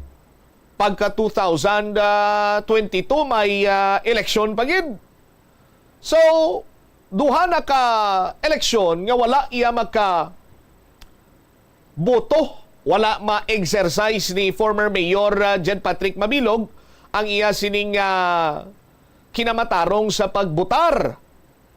So therefore, gin-deactivate or na-deactivate ini sa bahin iya karon sang datos sang Iloilo City Comelec. Sa aton sini nga mga kabumbo, tikon deactivated ang voters registration sang anay alkalde, it does it follow balang hindi siya pwede makadalagan or pwede pa siya makadalagan. Pero ti isa gyapon may nagapabilin sini iyang issue man sa bahay ni former Mayor Jed. No? Ang ginakaulamiran sini niya sa doon na desisyonan isa niya sa Nigambayan nga ti ginadumilian siya or prohibited siya, no? Nga makapungko sa naman nga posisyon sa gobyerno o kon makapangempleyo sa gobyerno. No? Sa aton sini nga mga kabumbo. Si Mr. Jonathan Saino sang ma-interview sang Bombo Radio. May ara siya nga record as registered voter pero na-deactivate na for the reason nga two consecutive previous election wala na siya ka-vote. Bangod niya wala na din siya sa Pilipinas, sa Iloilo City. So ang status ng iyang record is deactivated now. Na-verified na, no? Kaya that is public knowledge no nga wala diri siya kag ang sa rules ng Comelec no sa aton nga law sa Republic Act 8189 ano na siya ng subject for deactivation pero actually na deactivate na siya po anytime within this period of registration until September 30 pwede siya makafile sang reactivation. Okay, so bali pwede man sa gyapon nga mag-appear ang name niya as much as wala pa naglabot sa may September, abi? Yes, pwede siya. Pwede siya ka-file. May election, no, 2019, and then ang May election, 2022, kag nadungangan pagit sa barangay election, which is October 30, 2023, okon last year.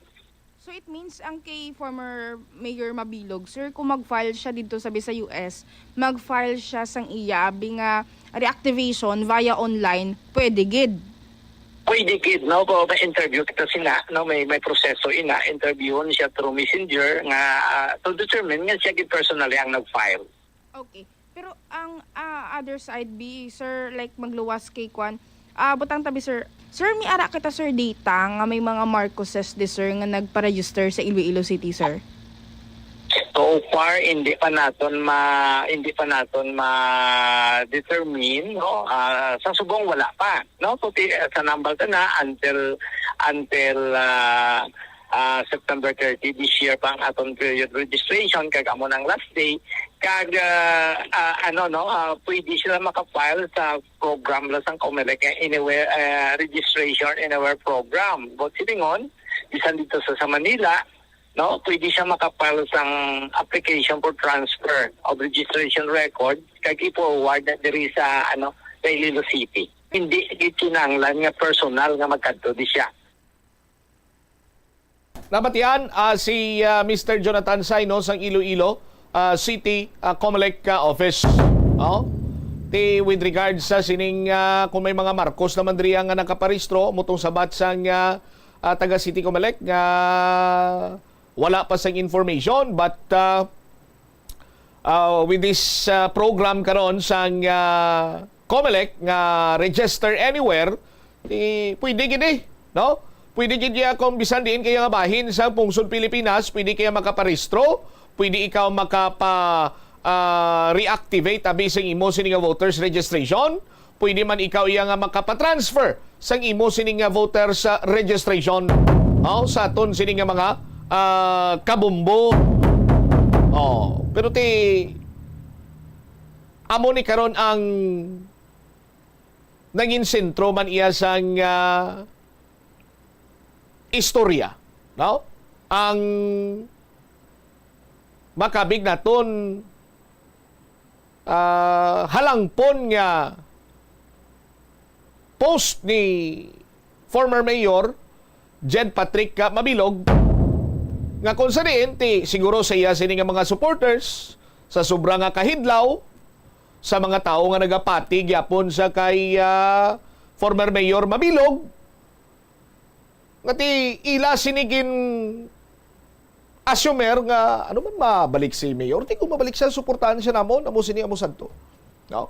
Yang iban sini aguro do lain paginang ila sini iya nga paghangop rason nga ti si former mayor Mabilog guro subong ti naga yuhom kag nami ang barangay sini ka naghambal sa nga baw do gina bisanari ko niya sa luwas ang pungsod pero ginaistoryahan ko yung gyapon dito sa syudad sa Iloilo ba?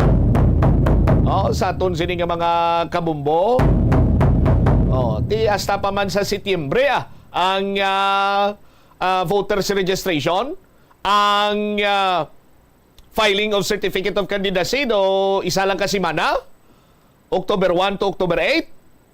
Dasigay lang no? Sa aton sini karon niya mga kabumbuti dira tada mabalaan kung ano gidman dira na iya makita ta kung paano idiga sang tag sa kakampo ang ila sini nga mga baraha. 15 minutos na nakaligad sa takna nga launa driman sa palatuntunan na bombohanay sa udto. Sa aton sini nga pagpanumbalik ka banwa. Ano nang panawagan ni Attorney John Altura sa mga driver kag operator? Pinagi diri sa Bombo Radio kay why to siya magatubang. Sa nagpatigayon sang hublag protesta sa tubang gid mismo sang Land Transportation Franchising and Regulatory Board Regional Office 6 kay may ginabatsyag kuno sa lawas si Attorney John. Kaglakip naman diri karon banwa, istorya naton si Governor Arthur Defensor Jr. nagapanindugan nga wala sang isyu kag wala sang may nagapamalabag sa pagsumpa sa mga bag-o nga miyembro sang Partido Federal ng Pilipinas diri sa Western Visayas. Balikan tayo ni matapos ang bilang importante nga mga panumdumo. The Farmers Bazaar, your traditional public market with the touch of Plazuela Dos, ang isa ka lugar nga gintukod sa tion kag sa kasagsagan sa COVID-19 pandemic nga may tinutuyo nga maghatag sa imo sang safe marketing experience. Subong nga ang COVID-19 hindi na gid man dako nga pamahog kag nagapakadto na kita sa next normal. Rest assured nga ang Farmers Bazaar will further evolve agud yung magpadayon sa paghatag sa inyo sing satisfying marketing experience. The Farmers Bazaar sa lower level tara na pahamtang ang fish, poultry kag meat section para naman sa inyo mga kinahanglanon nga prutas, utan kag iban pa, magbisita sa upper level pinaagi sa paggamit sa hagdanan o kon sa pagkadto direkta sa parking lot. The Farmers Bazaar, your traditional public market with the touch of Plazuela Dos. Plazuela de Iloilo Billboard of Activities for May 12 to 18, 2024. Ang Rock Station Band ang natalana nga magpainit sang inyo nga weekend sa 2 ka oras nga musical show sa Thank God It's Biyernes. Mangini inyo, umpisa alas 6 sa gabi sa Mayo 17, Biyernes. Many of your favorite oldie-goldie songs ang saliwat mag-rule over sa Plaza Mayor sa Plazuela de Iloilo sa sininga weekend sa Concert at the Plaza. Mangininyo umpisa alas 6 sa gabi sa Mayo 18, Sabado, kaupod ang Technocrats Band. Sa tion sa musical show, napulo ka mga matahom nga Plazuela de Iloilo Special Edition mugs kag madamo pa nga iban ay igaparafol sa mga suki sa Plazuela de Iloilo. Sa Mayo 19, Domingo, imbitadong tanan nga mangin kabahin sa Eucharistic Celebration nga pagkahiwaton sa Latolda sa among adlaw alas 11 sang aga. Sa tion sang misa, ipangamuyo naton sa Ginoo nga hatagan niya kita sang grasya nga aton maintindihan nga mga setbacks sa kabuhi are meant to strengthen our faith, not to weaken it. Plazuela de Iloilo, we remain to be one with you in a common hope for a better community and a progressive country in 2024. ikaw isa ka chess lover, yari ang pila ka brain benefit sa paghampang sini. Kag kung wala ka nagahampang sini, umpisahin na. Sunod sa pagtuon ng paghampang sang chess makabulig likaw sa Alzheimer's disease. Bangod ang utok nagatrabaho kaangay sang muscle, nagakinahanglan ini sang exercise agud mangin healthy kag malikawan ang injury. Magluwas diri ang paghampang sang chess ang nagapa-improve man sang concentration, memory, creativity, kag problem-solving skills kag napamatud-an man nga nagapaalam. Si Captain Jose Cabalfin Calugas ang pinakauna nga Filipino nga nahatagan sang pinakamataas nga pagkilala sang United States Army nga amo ang Congressional Medal of Honor. Natawo si Calugas adtong 1907 sa Leon, Iloilo kag nangin katapo sang Philippine Scouts adtong 1930. Sang naglupok ang World War II, nagserbe si Calugas bilang Master Sergeant sa 8 Ako si Rosel Songano, Miss Philippines Water 2021. Dako gid ang akong pagpasalamat sa University of San Agustin. Kay madamo nga oportunidad ang nagbukas nga mangin madinalagon ako sa akon obra. Dali na sa palaabuton nga July 13, 14, and 15 as the university celebrates its 120th years of excellence with the theme A Gift. Viva San Agustin!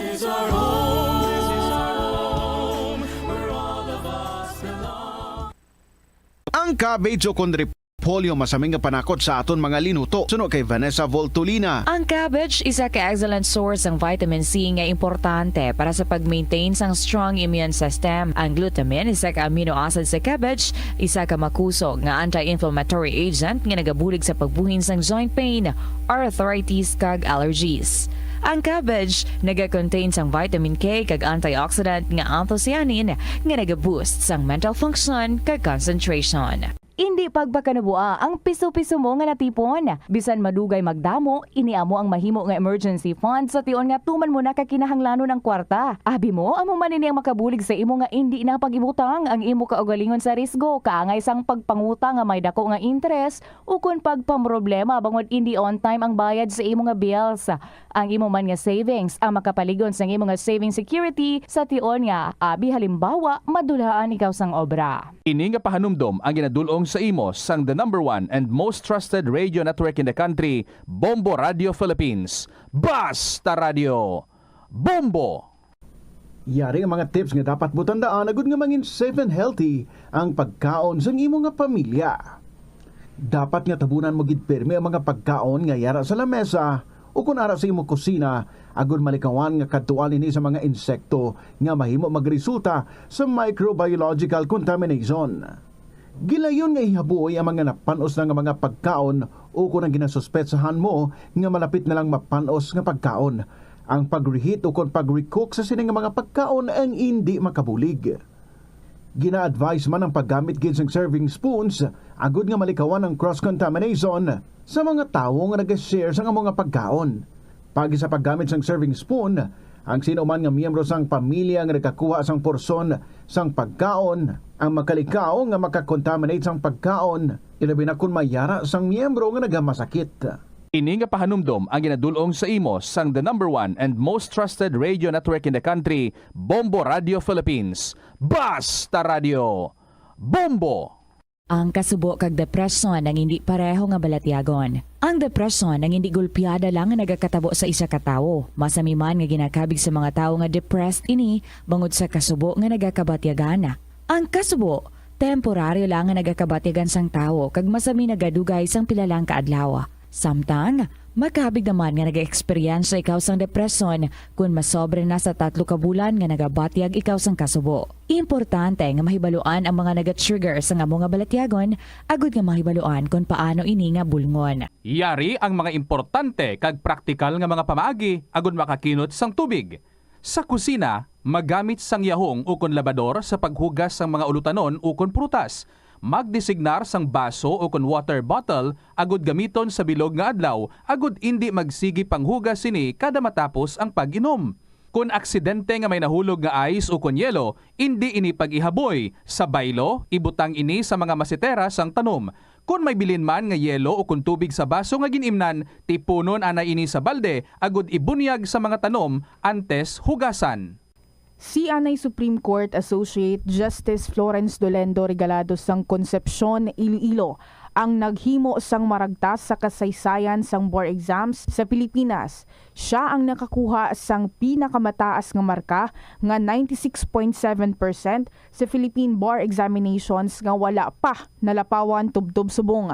Nahimo niya inisad tong 1954 Bar Examinations. Natapos niya ang Associate Degree in Arts sang 1949 sa Far Eastern University kag abugas siya sa San Beda College of Law bilang cum laude sang 1954. Nagtuon man siya sang Master of Law sa University of Michigan nga natapos niya sang 1963 bilang isa ka Dewitt Scholar. Magluwas nga nangintanyag nga propesor sa sulod sang 30 anyos, nakilala man si Regalado nga eksperto sa patag sang criminal law. Ang El Nino ang natural nga nagakatabo sa bilog nga kalibutan sa diin may eksperyensyahan ang pagtaas ang temperatura. May yara man inisang dala nga ulan, apang tuman kagamay, kag malaka gid lamang kung ipaanggid sa malawig nga tiyempo sang tag-ilinit kag drought season. Nagatuga inisang problema sa patubig sa mga talamnan, kag kahalitan sa mga pananom, bangod sa tuman nga init sang panahon. Bangod sa kakulang sang patubig, mas mabatyagan ang pagnubo sang ani sa mga tanom nga nagakinahanglan sang ulan ukon tubig. Sa sining nga mga lugar, ginaengganyo ang mga mangunguma nga magtanom sa mga alternative. 5 minutos na nakaligad sa takna sining alaw na balik na diri sa pagpangalagad sa bombo anay sa udto sa gyapon ko mo Bombo Chama Blanco Hover. Standby sa kay Bombo Jomar Villa. Kagay na nagpatigayon sa isa iyako vlog protesta ang Manibela Panay sa tubang sang Land Transportation Franchising Regulatory Board Regional Office 6 sa may distrito sang Haro, no?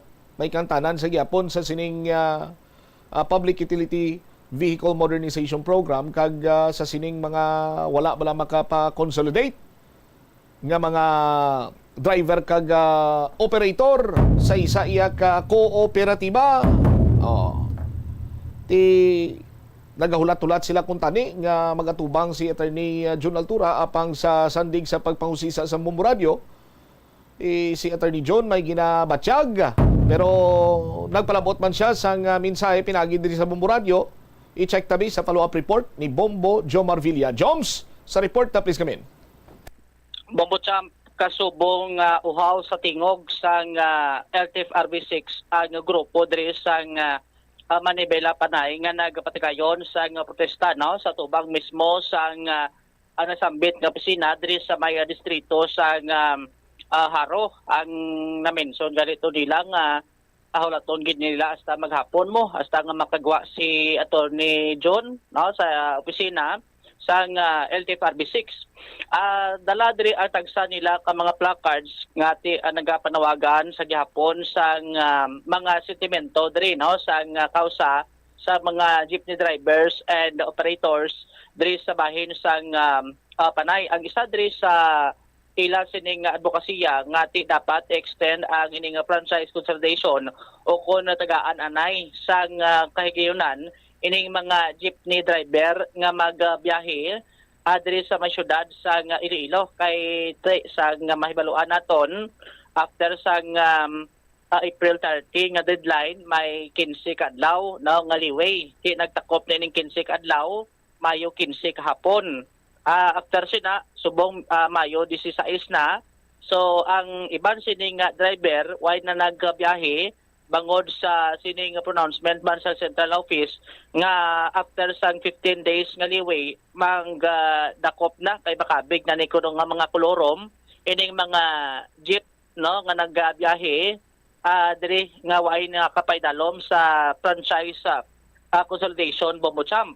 Ang ikaduwa diri nga ila sini nga ginapanindugan kag ginapanawagan no sa mga kooperatiba kay kun magpaydalom sila sa co-op mismo malang kuno ang chairman amo ang nagasenso o kun amo ang nagamanggaranon ang mga driver kag mga operator amo sige hapon ang nagabakho hindi lang sila ti may mga problema man ang mga konduktor nga ti ang iban may mga complaint nga kulang ang ila sini nga mga benefits ang iban sini kanito delay pa ang ila sini nga sweldo. Bumutsamp ang isa pagid man diri sa gin raise pagid nga concern ang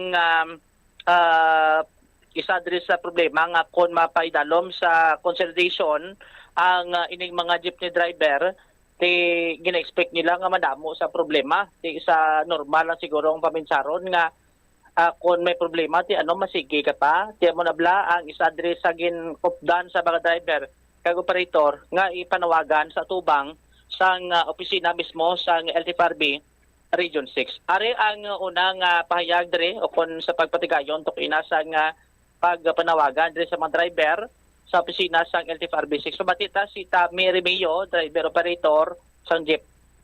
Dapat malaan! Kagwan! Kagto! Kagatuban sa mga pigado! Kaya! Ang mga pigado! Amo ang napapungko sa iya! Amo na ang ginambal ko! Mag-unay kita kabilagan! Sakto! Hindi kita magkaintesinde! Kaya! Sa nilay na sitwasyon natin! Wala kang kumpare! Kang mito! Makapiskila sa atong kabataan! Makahatang kompleto sa atong kabataan! Kundi! Kita mismo!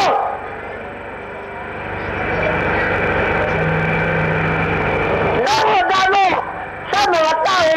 Wala na kabilag-bilag ang atong gobyerno! Wala pa gani ang nagsukos order! Wala kita! Mag-istorya sila sa aton! At bangon nila! Wala! Hindi kita magsulat sa kooperatiba! Kaya!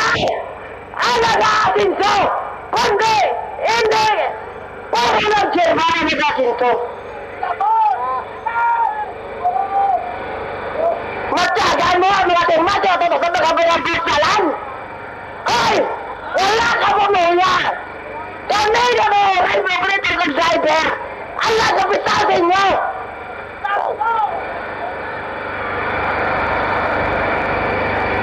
Siya ang ulit! Sa mga tinadiri! Wala lang ng operator! Kasi pwede din des! Sa ang napalayaan ko sa inyo! Mag-unay kita kabilugan! Para ipakita na! Ano ko ang balya, Joms? Ang suli ito mag-unite kita kabilugan. Amo man to imo nang sindihan ang ulihi lang. Balo mo sila sunod mag-rally sila, pili man sila sang dumayo-ayo man nga udyo ha. Para nga man sindihan, amo na guro kung kaysa nga duway man sila ginasapak. Kay hindi ma-sindihan kung anong ginasingitan kanugo lang sa singitan to ni sir nga hindi mamangpan ang balya.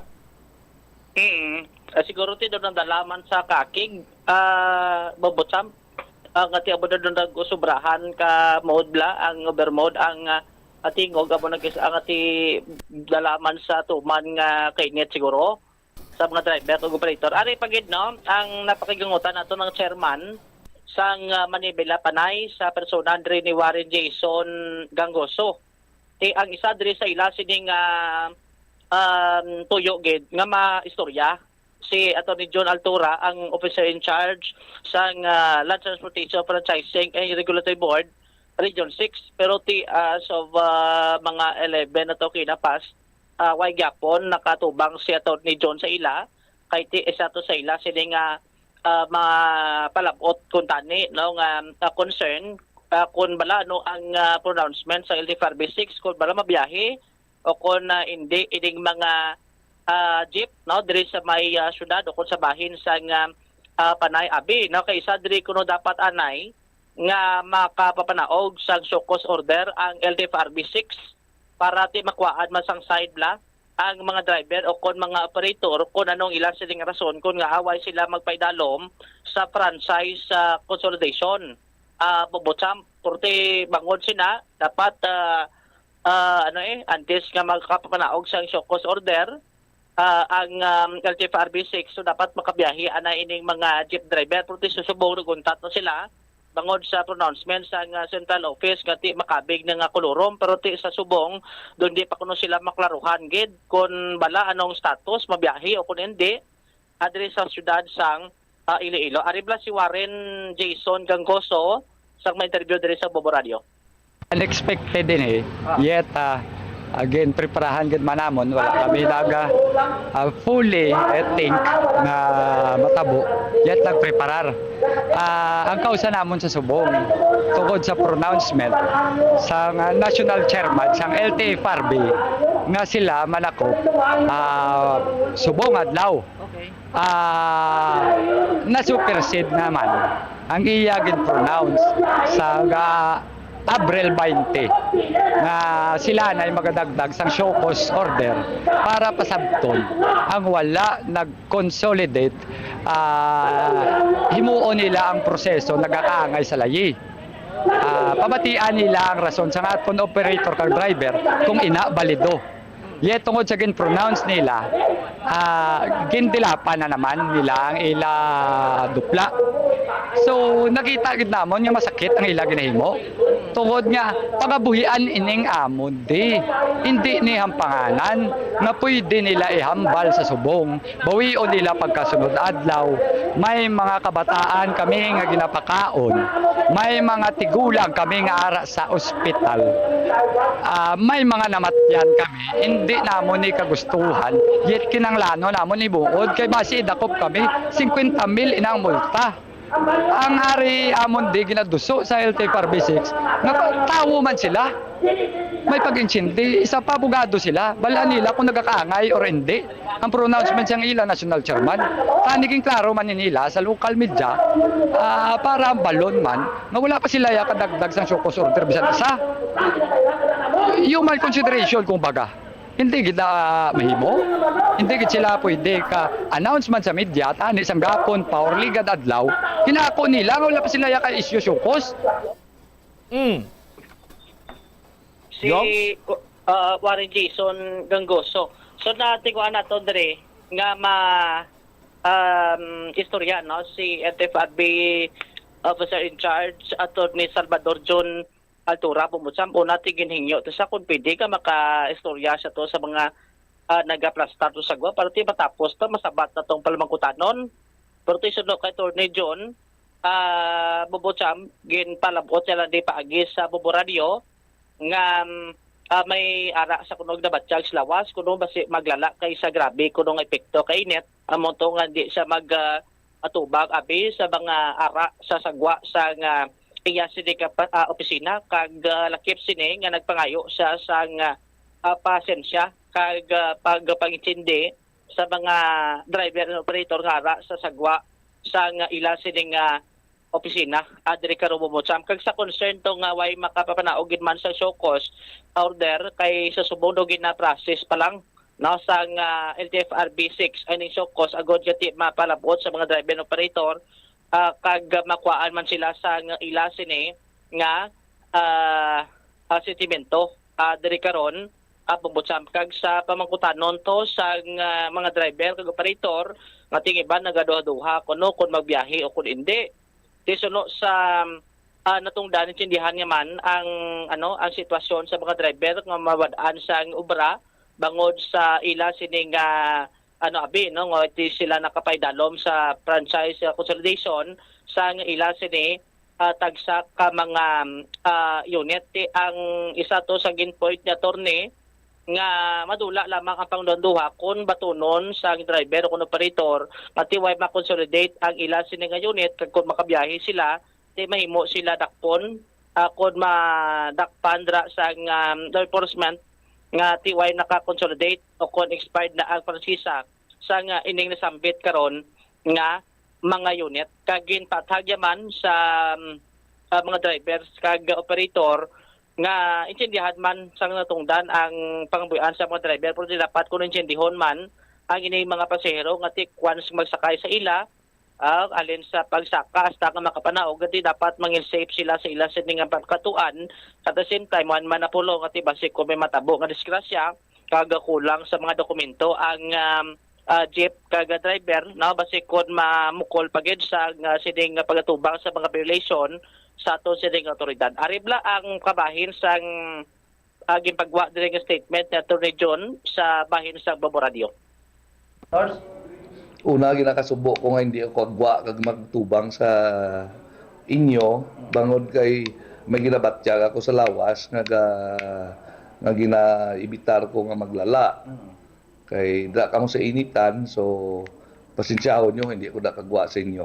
Pero nabatian ko man ang mga isyu nyo di sa sulod, kag ang mahambal ko lang sina nga kung parte sa padayon ninyo nga biyahe, ang may otoridad magdakop sa inyo, hindi LTFRB, kundi LTO. No? Kung ang gina-question naman ninyo nga wala pa kami pagwa subong sang show cause order, amo na subong ginasakuan namon nga pagwaon. Kay hindi na isa, duha lang, kundi ginaistorya naton sina masubra 3,000 ka mga operator sa bilog nga region nga pagwaan sang show cause order. Ambal nila attorney, kaduduwa sila mabiyahe or kung hindi, anong ambal niya? Ang pangduha-duha na siguro na halin ina sa pagbalo nila nga hindi wala na sila prangkisa wala na sila PA. So ang pangduha-duha mo ina, masulban mo lang na kung batunon mo nga hindi ka na pwede makabiyahe. Pero kung pangduha-duha mo nga basi dakpon ka o kung basi dakpon ka ti risgo mo na iya. Kay unas tanan are dugang ko lang niyo. Ang pagbiyahe, palang buhian na mo intindihan ta na puro sugpon man na sa hinanglanon sa panimalay, sulbar. Pero hindi lang nga siling bangod kay may otoridad ka nga magbiyahe, negosyo lang ng imo, plangitanan ng imo, nga wala ka na sing obligasyon sa publiko. Una, may obligasyon ka man sa pasahero mo, nga dapat i-deliver mo ning pasahero, butang mo sa kahimtangan nga safety ang imong pasahero, halin pagsaka na kag hasta mananaog siya sa iya padulungan. Di kung expired ang imo PA, kulurom ka na sina. Ang epekto sina, wala ka na insurance. Kung may matabo na sa pasahero mo, ti ano na lang na, makadisgrasya ka o kung madisgrasya ka. So binago nila na para base makabulig na sa ila sulbar sang pangduha-duha nila. Si Attorney Salvador Joe Altura o si sang LTFRB Region 6 Bombocha, pero sa pagwa ning announcement ni Attorney John, actually gin pabati tani kinas microphone, no? Hulam tatong microphone sa naga-protesta to kag ipabati to sa mga membro mo to nagtelepon sila sa aton. Pero after sang pagkabati nila ni sang pronouncement ni Attorney John, do di pa gud sila kuno kumpiyan, no? Di pa sila blado satisfied gid. Gusto nila nga ara gid tubang blang nga wag one-on-one tiya mo tong iban. Nagambang na ti dalaan na lang di kaldero nyo kay tigangan ta di hasta maghapon. Wala ton gid kuno nila kun init malabing problema nito region ti pa raw-rawon kuno nila Bobocham. May kinamatarong man na sila pero depende na kung anong ginabatsyag ni Attorney John Alturao. At tiwaya man to nagit specific kay amo na kuno kun sa matamaan sa kainit basi kun magtukal blatian niya. Gali kiti ila man ang sang LTFRB dira iya problema pero sa pangkabilugan sini ay sang Department of Transportation Anyway, balik-balikan ta to karon maghulaw-hulaw basi kung magtubangin man si Attorney John Altura sa ilato Joms. Kaya gagabay pa nga tiway lang sang malabutan na da sa kita na importante sila nga maistoryahan da kag talonsay bla ang paghinun-ano ni karon sa mga driver and operator sa bahin sang LTFRB Regional Office 6 sa Bombocham. All right. Ini si Bombo Jomar Villa para sa number 1 most trusted radio network in the country, Bombo Radio Philippines. Basta Radio, Bombo! Salamat gid da Bombo Jomar Villa. Kung lang tawon naton sa aton sini nga matag palamati, both sides may ara man sang kapaltahan. Sabahin karon niya sang mga driver, operators, kag ti siyempre sabahin karon sang sining grupo nga manibela panay. No? Ang iban sini ang rason kung nga why sila nagpag-consolidate kay nagpangduwa-duwa sila sa mga kontrobersiya karon nga nagaputos man sa mga kooperatiba. Ti karon sino ang ma-regulate sa mga kooperatiba ngani sino ang maga-oversee sa ila? Ti kumangkuton ta ang Land Transportation Franchising and Regulatory Board mamba sila nga ti out na kamida. ang Cooperative Development Authority ti daw lunsay man niya mga na heat stroke nga mga pispis nga hindi nakalupad kag naganganga ang baba nga naga hagrak ang ila sini nga ginhawa.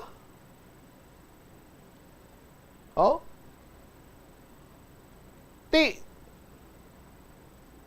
Programa man inibala sang gobyerno, Public Utility Vehicle Modernization Program. Ginduso gid ini sa mga local chief executive kay programa ini sang national government. Oh. Now karon sa aton sini nga mga kabumbo, may mga diferensya kag problema nga ginapangatubang ang kooperatiba. Karon iya ang aton sini nga mga ahensya sang gobyerno mangin punso pilato. Manghugas na sila iya.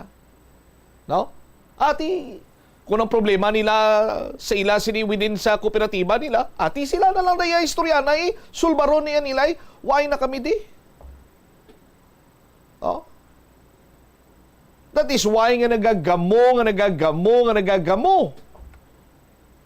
Ang iban siniti, hindi kami magpa-consolidate. Gasinggitan sila nga mawadaan kami sa trabaho, magutman kami. Why kami sa isagod sa amon sini nga pamilya? Oh. Kaya hindi na kami kabiyahe. Kung balik-balikan ta pa, hindi taman ma-recall specifically, but makapila ka beses man iya nga gin-extend gani banwa ang consolidation, ang paghatag sang mga provisional authority. Oh? Para nga tong mga wala pa makapakonsolidate naman. O galing kay kiti contrasting yapon ang problema. Ang rason gyapon sang iban sini mga driver kag mga operator, kun amo malandagali nga problemado da sa kooperatiba, ga kadula dira iyang pundo kay ginakawat sang mga opisyal sang kooperatiba, hindi na lang kami magpa-consolidate Kay sila man lang daya mamanggaranon. Kami ang magapabilin sini iyang nga musmus.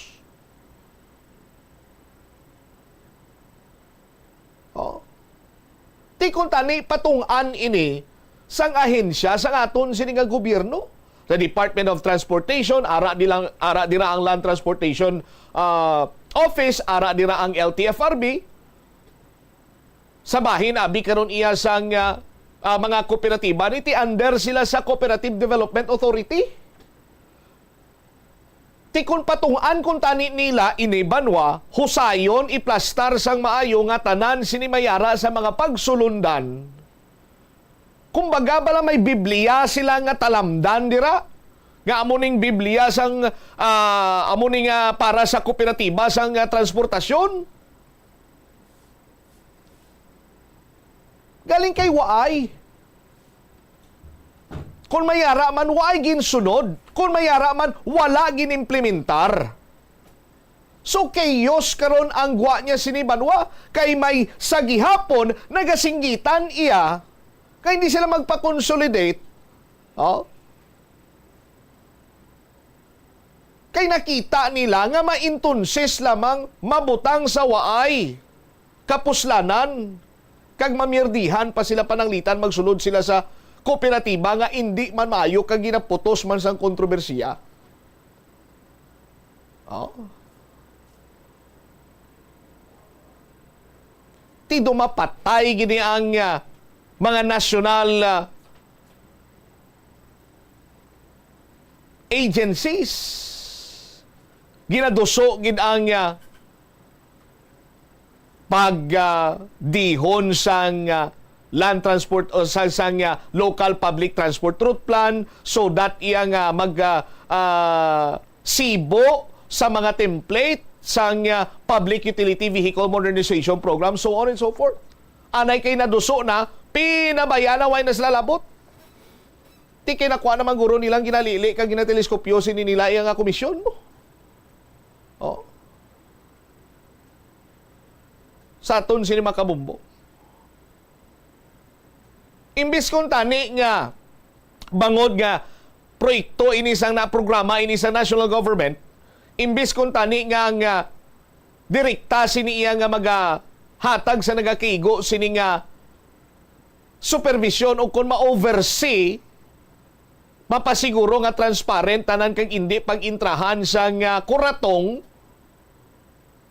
tiway man sa may ginahimo sa aton sini makabumbo. Nagakakomplikar lamang ang sitwasyon samtang nga nagadugay. Oh. Ti, karon banwa, wa isang kaklaruhan kuno kung pwede pa makabiyahe. Ginahulat pa ang mga show cause order, so on and so forth. Pero kung lantawon nimo, ang mga wala makapakonsolidate, makabig na naiya nga kulurom. Ang mga traditional jeepney nga wala sang sticker, but silingon, hindi ka mo consolidated. But silingon, kulurom ka mo. So ano pang pagpangduha-duha dira nga kung mabiyahe ka mo kung hindi?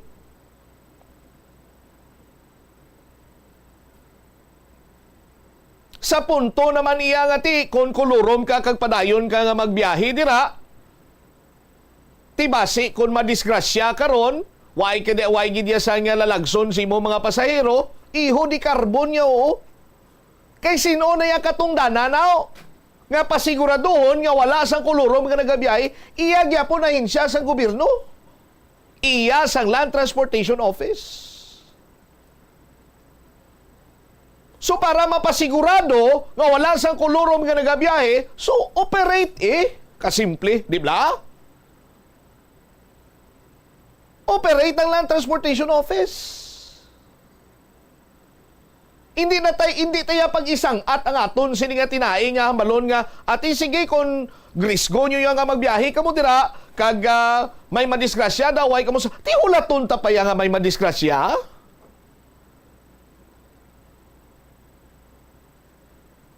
Oh.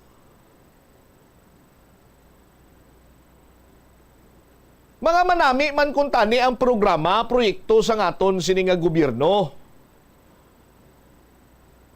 Oh. O galing kay kung hindi maimplementar sang husto, ang iban sini kalabanan anti-poor. Basta lamang iya nga maka agom or malili or mabato na iya ang ginteleskopyo sinila nga komisyon sa whatsoever man dira iya nga programa or whatever nga programa iya sa nga gobyerno at ibala na kamo dayon importante nga nakakomisyon na kami. Ti pero ang nagasuffer sa aton sini nga mga tagpalamati, ang ordinaryo man yapon iya nga pumuluyo Nga imbes kung tani nila, amo niyang buligan sa aton sini nga gobyerno. Oh. Ti pero sumulang tawa bala? Kung ano nagaklinabo? Amo na, mabatian mo nga nagawangal nga madamo sa amo na magutman, madulaan sa palangabuyan. Kay kung nakita malang sang iban ni nga wala sang problema, napainsindi mayo sang gobyerno, kag mayara sang assurance, nga wala iya sang korupsyon sa amo sina, way sang kinawatay sa amo siniya nga kooperatiba, nga idihon para sa Public Utility Vehicle Modernization Program, kung tani, ang iban sa to iya nga nagapangduwa-duwa, na haylo na, kag nakumplito na kung tani ang Public Utility Vehicle Modernization Program. Ma-enjoy na kung tani sa nga tagsa sini ka commuter ang convenience sa transportasyon. Oh? Pero ti anong nagakatabo? Duso lang nga duso, bisan alang-alang. Ang iban siniya or kalabanan sa mga kooperatiba, sumuway naman gani isang pundo sa ila siniya nga way na sila sang pundo nga gamiton para nga mag-order sang unit, sang minibus, para nga makumplito na ang numero sa ila siniyang unit nga kung saan may ruta sila dira. Ti kinahanglan man gyapon nila nga mapil inan ina, so therefore magamit man sila gyapon sa traditional jeepney.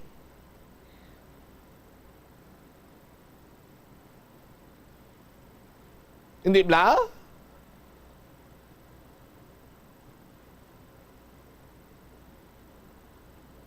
Irason sini banwaya nga ti sakyan pagidasang iban, labugayon nga labugayon, magbinuryong dira at ilingin ulo ta. Ti amo ning kagwa karon no? Amo ning resulta, naglilingin ang ulo, no? Sang iban siniya nga mga driver kag operator nga wala makapa-consolidate. Kag hindi na makapa-consolidate. Oh. Ti anong himuon sa ngaton sini nga gobyerno? Oh. May ma-offer kuno sang livelihood? May ma-offer sang financial assistance? Kung si angkol pa, wow ha? Oh. Ti din ginakutob? Di na asta? Sa aton sini mga tagpalamati? Sa tagsaga, di iya ka may pagbago kag may mga apektado, dira talang padagan? Assistance, financial assistance, hatag kwarta. Oh? Pero tiyang kwarta nga ginahatag, why man na nagalawig? Kaya ang iban sila nga nakabaton sa assistance, why man na nila ginbakal sa ila siniya nga mga kinanglanon? Oh? Ang iban sinadra tingin panahor, ang iban sinadra ginbakal sa makulubog sining ilimnon, gintustos sa bisyo. Pagkaubos, wangal naman dayon. Nga wayway ginang gobyerno, ginapabayan kami sa gobyerno. Oh.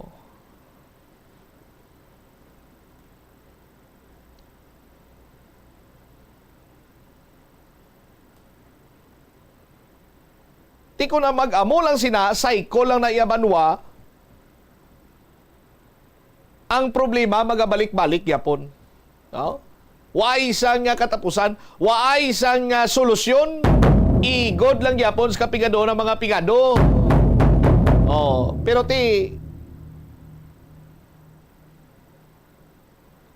naplastar naman ang guro kapin pa sa mga politiko nga dapat iya sa gyapon may magapabilin sini nga pigado para nga may idol-idolon sila.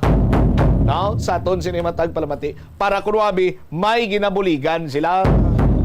Para gwapo sila sa mata sa nga kadamaan Oh, konti popular, konti kung ano man daya nga posisyon ang ila sini nga posibleng dalaganan, may tsansagid nga magdaog naman sila. Oh, amo lang na iya ka swerte sa nga mga politiko subong mo. Oh, sa aton sini nga mga kabumbo. 57 minutos na nakaligad sa takna sining launa diri sa palatuntunan na bombohanay sa udto. This time, may winner kita. Buena Mano Salvo Year 18 ng Bombo Radio at Star FM. Narito na ang isang nanalo ng 500 pesos in cash at gift pack ngayong araw.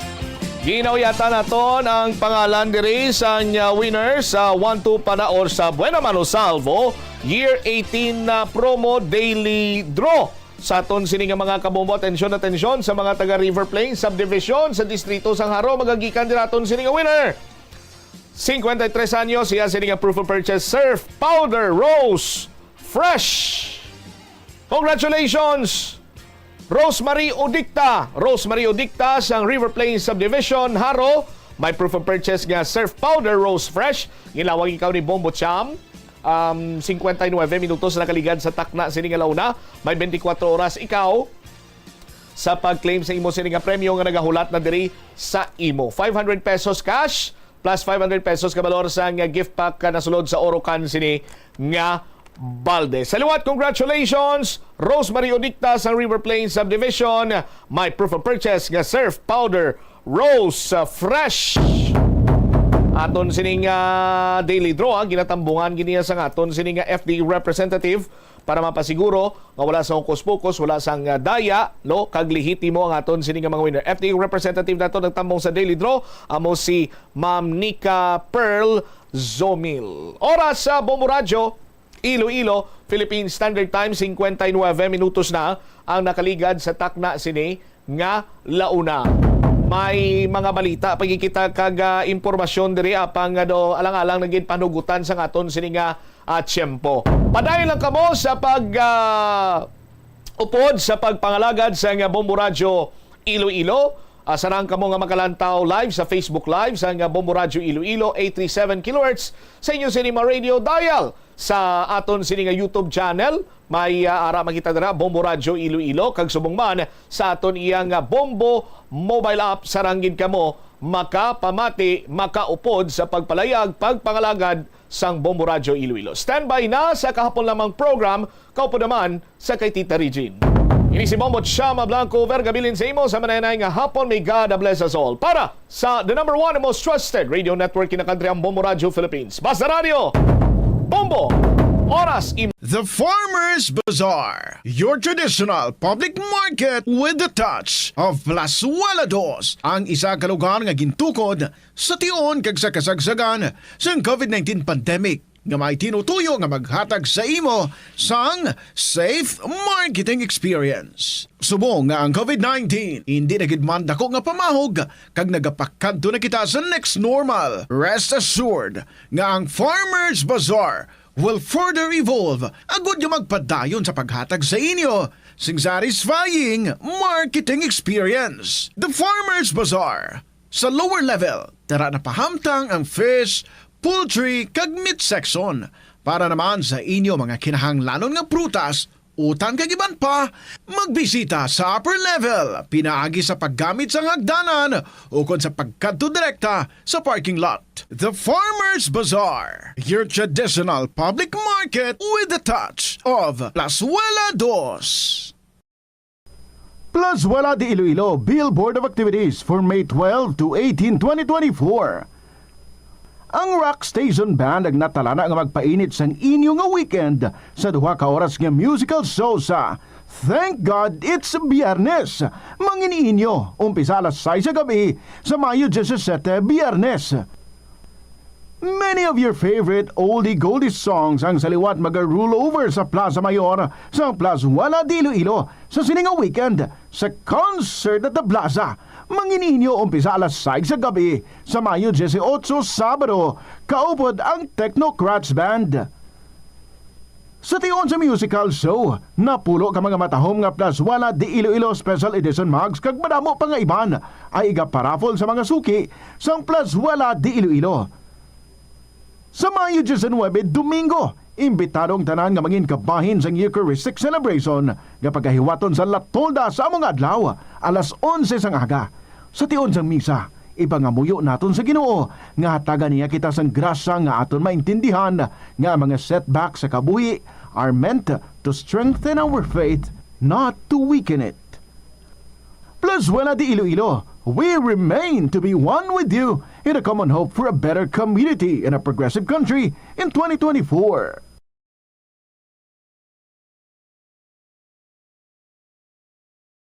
Nagaproblema kagid wala kung paano makasupod sang kwarta bangod sa wala tuong nga galastuhan. Better management ang kinahanglan dira. Isa ka tip abang spending awareness. Magamit sang money management app o kung pwede man nga malista mo agud nga ma-track o kung masundan mo ang imo gasto sa nagkalain-lain nga kategorya. Diri mo mahibaluan kung pila ang imo gasto sa hindi manggid kinahanglanon kaangay sang pagkaon sagwa, entertainment, kag bisan ang adlaw-adlaw mo nga pagpangape-kape sagwa nga tuman ka gasto. Kung maedukar mo na ang imo kaugalingon sa sini nga mga kinaandan mo, sigurado nga makahimo ikaw sang plano kung paano ikaw maka-improve. Ini nga pahanumdom ang ginadulong sa imo sang the number one and most trusted radio network in the country, Bombo Radio Philippines. Basta Radio, Bombo!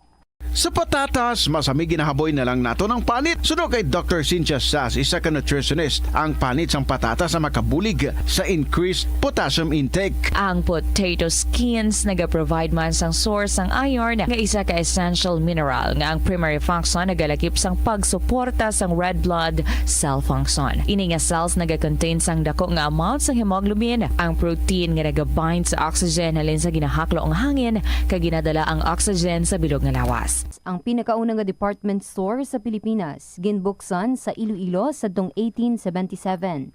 Ini amo ang Huskin and Company nga nahamtang sa corner Calle Real nga karon JM Basa kag Calle Santo Niño nga karon Guangco Street. Ginsuguran ini sang British businessman nga si Henry Huskin nga hinablo sang Vice Consul nga si Nicholas Loney kag upod nanday J.C. Huskin, Herbert Peter Huskin, George Menders Saul, A. Ponce de Leon, E. Garcia kag Gregorio Manuel Loring Sr.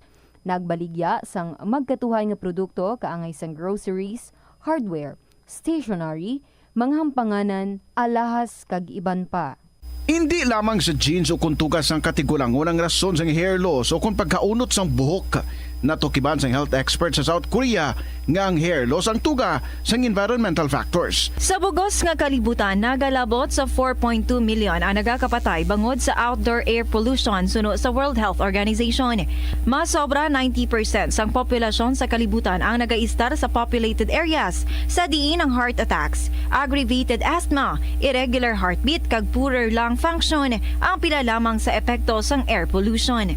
Ang tambo o kung bamboo shoots mangaranon sa dietary fiber, low in calories kag power-packed sa essential nutrients. Sunod sa pagtuon sang comprehensive reviews in food science and food safety, ang phytosterols kag phytonutrients sa tambo ang ideal sa pagtunaw sang harmful LDL cholesterol sa lawas. Ang antioxidants sa tambo ang essential man sa pagpabaskog sa sulod kag sagwa sang lawas. Sunod naman sa pagpanalawsaw sang Journal of Ethnopharmacology, ang bamboo shoots mayara sang anti-inflammatory kag analgesic o kung killing properties. Yari ang mga simple nga paagi agon makakinot sang tubig. Kaayuha ang mga taga sa tubo o kon hose. Hindi tanan nga taga sa mahapos kagilayon nga makita tungod ang mga tubo o kon hose ang nakalubong sa duta o kon semento nga bahin sang balay. Kung magsigi ang mga tagas nga ini, mahimo nga magalabot sa 10,000 ka litro sang tubig ang mausik sa isa ka tuig. Maggamit sang leak detection tool o kon magkonsulta sa mga eksperto kung may pagpangduwa-duwa nga may tagas sa mga tubo sang tubig agod ini gilayon nga makaayo. Help is available. Pinaagi sa pag-istorya, paghatag sang suporta, kag direkta nga bulig sa nagakinahanglan, mahimo mo gid nga mapunggan ang suicide kag makasalbar sang kabuhi. Santo sa World Health Organization, ang suicide ang fourth leading cause of death sa mga kabataan nagaedad 15 to 19 anyos. Kung ikaw o kung may kilala nga nagasuprer sa depresyon, mahimo nga mag-contact sa National Center for Mental Health Crisis Hotline sa numero 0966 351-4512. May kilala ka bala nga mga bata nga mahilig sa video games? Nagausik bala ini sang inoras sa paghampang sang iya ginakaadikan nga games? Isa ka pagtuon sang American Academy of Pediatrics ang nagapahayag nga ang sobra-sobra o kon inoras nga pagtiner sa paghampang sang video games ang makadulot sang depresyon, anxiety kag manubo nga grade sa eskwelahan. Suno sa mga eksperto, halos 9% sa kada 3,000 ka mga elementary students sa kada pungsod ang makabig pathological o kun addict sa paghampang. Makabig nga pathological o kung addicted ang isa ka estudyante kung nagaapekto na ang paghampang sa iya nga pag-eskwela. Dugang pa sa among nga pagtuon, ang ka-addict sang isa ka bata makapabudlay sa iya sa pagkontrol sang iya impulse. Kaangot diri, ginpanugyan nga dapat hindi magsobra sa isa ka oras kada adlaw ang gastuhon sang isa ka elementary student sa paghampang kag hindi naman magsobra sa 2 ka oras ang isa ka high school student. Panugyan na rin sa eksperto kung kwarta ang paghambalan. Apesar limitado ang imo abilidad nga mag-invest, ang gamay nga contribution sa investment accounts ang makabulig sa imo nga maggamit ang earned money nga maka-generate sang dugang nga income. Ikonsiderar ang pagbukas ng retirement account o kung iban nga investment account. Ini nga pahanumdom ang ginadulong sa imo sang the #1 and most trusted radio network in the country, Bombo Radio Philippines. Basta Radio Bombo! Yari ang mga household level fire safety measures nga dapat tandaan agud makalikaw sa sunog sa balay. Hindi magbutang o kung magtipon sang flammable substance o kung chemical nga makatugas ang sunog sa kusina o kung sa sulod sang balay. Ipalayo man sa mga kabataan ang pospro kag lighters. Patya ang kalayo kag baga matapos ang pagluto sa kusina. Siguraduhon nga wala nagasungaw kag pirmi limpyuhan ang mga kerosene kag gas stoves. Tandaan, ang paglikaw sa sunog sa sulod sa balay, responsibilidad sang bilog nga pamilya. Ito ang Bombo Radio Philippines. Fully digitalized. Numero 1 sa balita, komentaryo, drama at serbisyo publiko. Bombo Radio Philippines. Bombo Radio Philippines. Ang inyong #1 at most trusted radio network in the country. Basta Radio Bombo! Good afternoon sa inyo mga kabombo. Welcome sa Thursday edition sa Sininga Palatuntunan. This is Tita Regine and this is Kahapon Lamang program. Kumusta ang inyo dira nga mga ginapang himo as of this very moment? Kumusta man ang inyong kondisyon? Mind, body, and spirit? Well, I hope everybody is just doing good and surviving. Yeah, that's right. No, surviving whatever it is that we are going through. Just live by each day kita. So that ang aton nga mental health, mental wellness is just okay. And balance. Well, mag-invite mo lang ko sa inyo, Tanya. Write your stories. One way of letting out, pouring out, venting ang inyong mga gina-go through, ang inyong mga ginabatsyag, or kung nami ang mga inyong mga na-experience, well then, no, creating beautiful memories and remembering them. Pwede kayo ma-share din sa Kahapon Lamang program, paki-email ninyo ina sa bombo_iloilo@bomboradio.info, or pwede man kung nasulat nyo na and then tapos na ina, then i-seal ng envelope and palupad na or bitbita na and ipadala sa Kahapon Lamang program, DYFM, Bombo Radio, Iloilo, Sky City Tower, Mapa Street, Iloilo City. Today, another set of beautiful, inspiring stories ang aton nga mabatian. Gani, relax na kamo dira. Ready na to listen sa sininga mga stories. Alright, kalma na kita. Let's enjoy this song, our opening song for you sa sininga hapon from Regine Talk. Mahal ka ng mahal ko. Good afternoon and welcome sa KLP.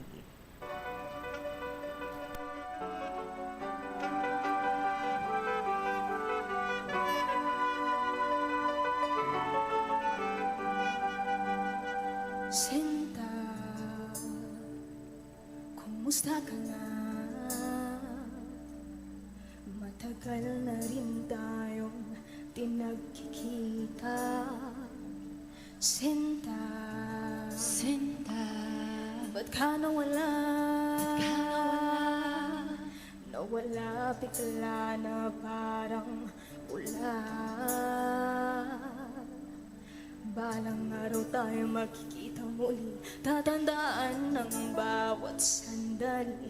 Alaala'y hirap limutin, mga salitang binitawan mo sa'kin sa iyong bagong minamahal. Huwag sanang kalimutang ipaalala sa kanya na mahal mo siya, na di ka mawawala. Huwag sanang mapalitan ng luha, saya, swerte mo. Ang swerte mo, mahal ka ng mahal ko.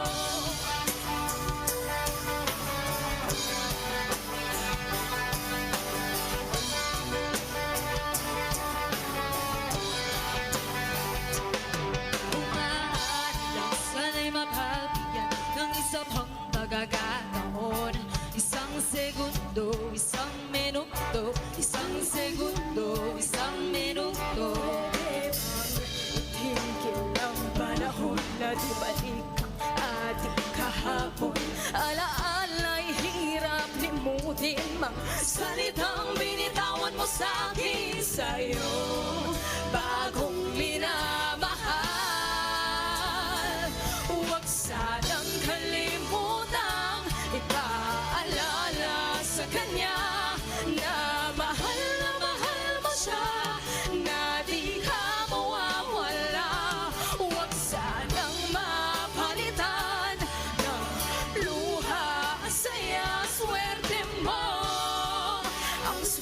swerte mo. Mahal ka ng mahal ko.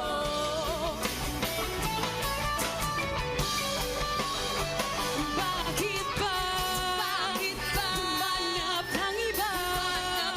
Bigay ko naman lahat, lahat sa'yo. Ano bang meron siya na wala ako? Bakit ba? Iniwan mag-isa. Naturugo ang puso ko sa tuwing makita kang kasama siya. Nagmumukha na butanga. Huwag sanang kalimutang ipaalala sa kanya na mahal mo siya, na di ka mawawala. Huwag sanang mapalitan ng luha ang saya. Swerte mo, ang swerte mo.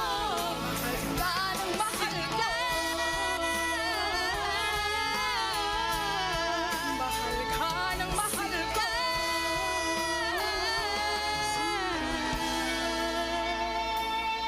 Sa'yo bagong minamahal.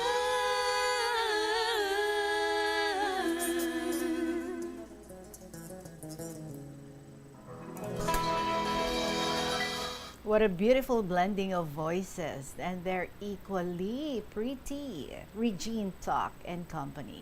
Mahal ka ng mahal ko. Good afternoon, Gid, sa mga mahal ko dyan.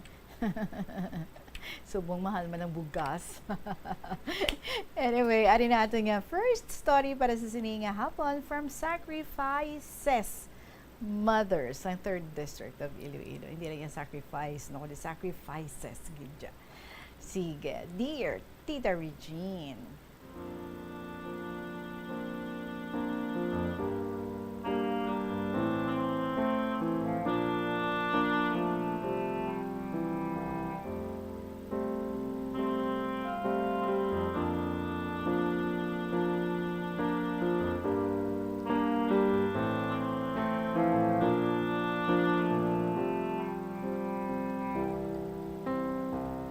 Una sa tanan, naghatagid ako sa katahuran sa imo, tita. Mayad yun nga hapon sa imo, kasi tanan nga staff sa Bombo Radyo, kasi tanan nga manog palamati sa sininga programa kahapon lamang. Ako gali si Sacrifices Mother, 44 years old, sa 3rd District of Iloilo. Suguran ko, Tita Reg, ang akong kasaysayan nga ipasakop parte ini sa akon nga bata. Nga nagaedad, 2 ka tuig kag tunga. Sa pagsugod ko, gid, nagkadto ang bata ko sa amon nga tupad balay. Kag ang amon tupad balay, may ginaluto ini siya, tita. Ang iya ginaluto, amo ang feeding sang iya nga bata. Kay dalon man nila kung maluto ini sa anda nga eskwelahan. Ang ginaluto na gali, tita, amo ang arroz caldo. So samtang nga nagaluto siya, ang akon nga bata, nagpalapit ini siya, kag maglantaw-lantaw. Samtang nagatindog siya, ang akon nga bata. Ang ido, tita, nagadalagan paadto sa akon nga bata. Balaan ko gid nga ang bata ko gid ang dala saon sang ilang nga ido. Kag nalabot na gid, tita.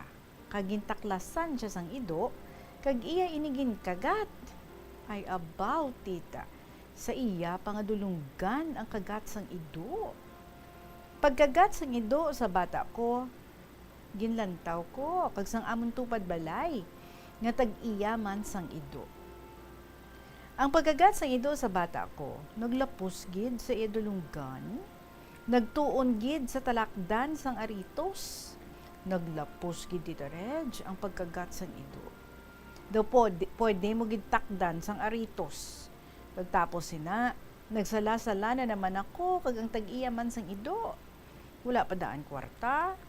Maayo lang, kay may kwarta man ang tag-iya sang ido para sa amon pamasahe, kag siya nagbayad sa ako par namon sa motor. Pakadto na kami, tita, sa hospital para nga magpa-injection. Sang dito na kami sa hospital, nagkadto kami sa animal bites. Sang dito na kami, gin-interview ako sang doktor. Bali, tita, isa lang gid ka-injection ang makalibre ang pasyente. Pero 4 pa ang kulang nga i-inject sa iya. Sang gin skin test na siya, tita, may allergy siya gali. Kag dapat may isa ka injection nga dapat baklon. Pero siya dugid ka mahal gali. Bali bili na si ni tita, malabot sa 6K, 6,000 ang vial na sini. Tiwayway, gid ako, lagi ako kwarta nga ibakal sa tong injection. Ang tag-iya sang ido, pigado man. Sa nabalan sang doktor kung paano makapangayo sang bulig, nga hindi mo na pagbaklon ang bulong para i-injection sa bata ko, Tita Reg. Nagkadto naman kami sa DSWD para dito naman mangayo sang bulig. Samtang ara kami sa DSWD, ay tita, sagi dumantakon kahibi, kay naluoy ako sa akon nga bata. Kay gin-interview na ako, ginimuan niya ako sang case study, kay kinahanglanon ina tita nga kung mangayo ka sang bulig sa Iloilo o kung sa Capitol, kag pagkaaga tita, naglakat naman ako pa Iloilo. Kag nagkadto ako sa PCSO, kag ilan nila ako nga gin-interview. Sa gina-interview na ako, hambal na sa akon, paryente mo gali, ang sikat nga boksidor, hambal niya tita sa akon. So gets yun na, no? Kung apelyido ya. Siling nila, dito ka nalang pangayo sa iya. Hambal ko sa ila. Dili lang ko mangayo sa inyo, kay kinahanglan ko gidaan, nga mahatagan ako sang bulong nga. H-rig gid man. Kay kinahanglan i-inject gila yon, kay lapit lang daan sa iya ulo. Budlay gali tita, kung nakagat ka sang sapat, pareho sang ido, kay kinahanglan mo gid nga mapa-injectionan. Kay lapit lang daan sa iya utok, kay delikado gid katama. Pagkatapos sa PCSO, nagsaka naman ako sa Capitol. Tita, amo man to gali tita, no? Nga time nga nagbusong ako 8 months, bale, ika-4 ko na ini nga ginabusong. Nagsaka na ako sa ibabaw sang Capitol. Ginahapo man ako tita sa pagsaka ko pa ibabaw.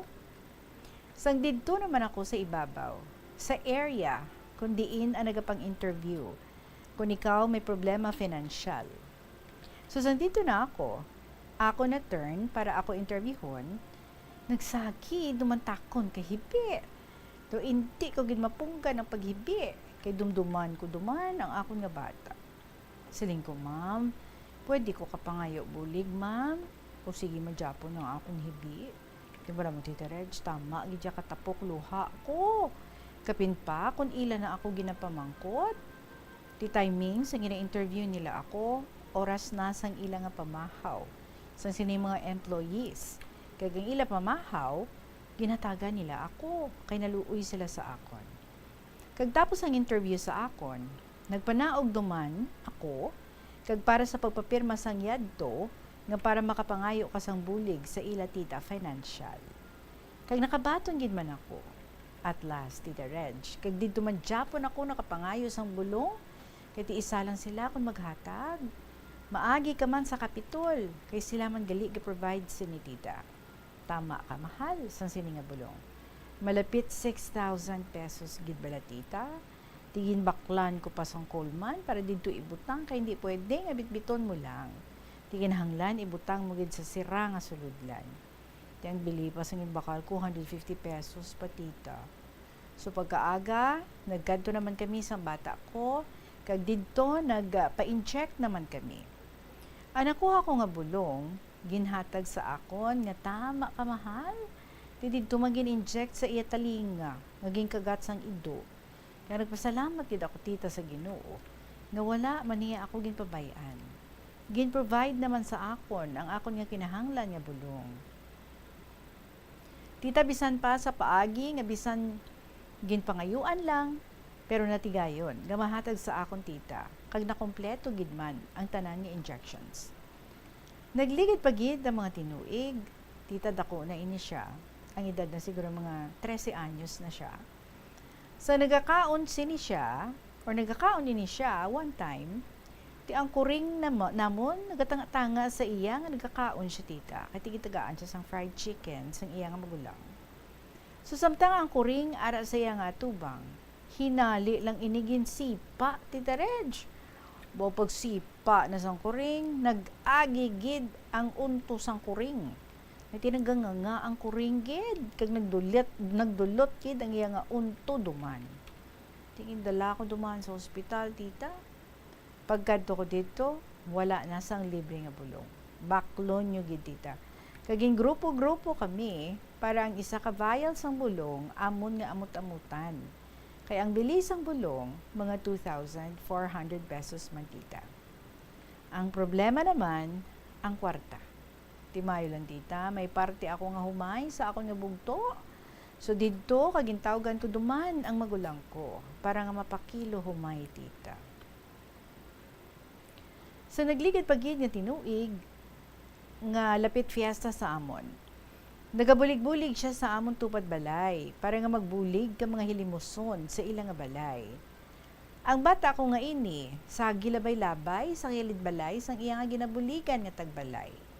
Wala ang bata ko kabalo nga ang ido, ara lang sa ginalabayan na, tita. Kagin kagat naman siya sa iki. Ay ginbasol paganitana katag-iya. Nga budlay kuno ang bata ko kay kaladton sang sapat. Mana, kuuna, ano dulang kun manog ang makagat sa imo? Hambal nanda. Kag tita ila man ang gasto sa pagpa-inject, alang-alang man ako, tita, kay hindi man akon ido ang nagkagat. Tita Reg, kung upod bala kami isang bata ko, kung maglakat, kapin pa kung may ido, ay dayon ko tabog sang ido. Kay kaladton daan tana, tita, sa mga sapat. Subong dako na siya, grade 9 na siya subong, hanggod pa siya sa akon, tita Reg. Ang kasug po naman sa akon kasaysayan, tita, parte naman ini, sang ginabusong ko sang ikaapat ko nga bata.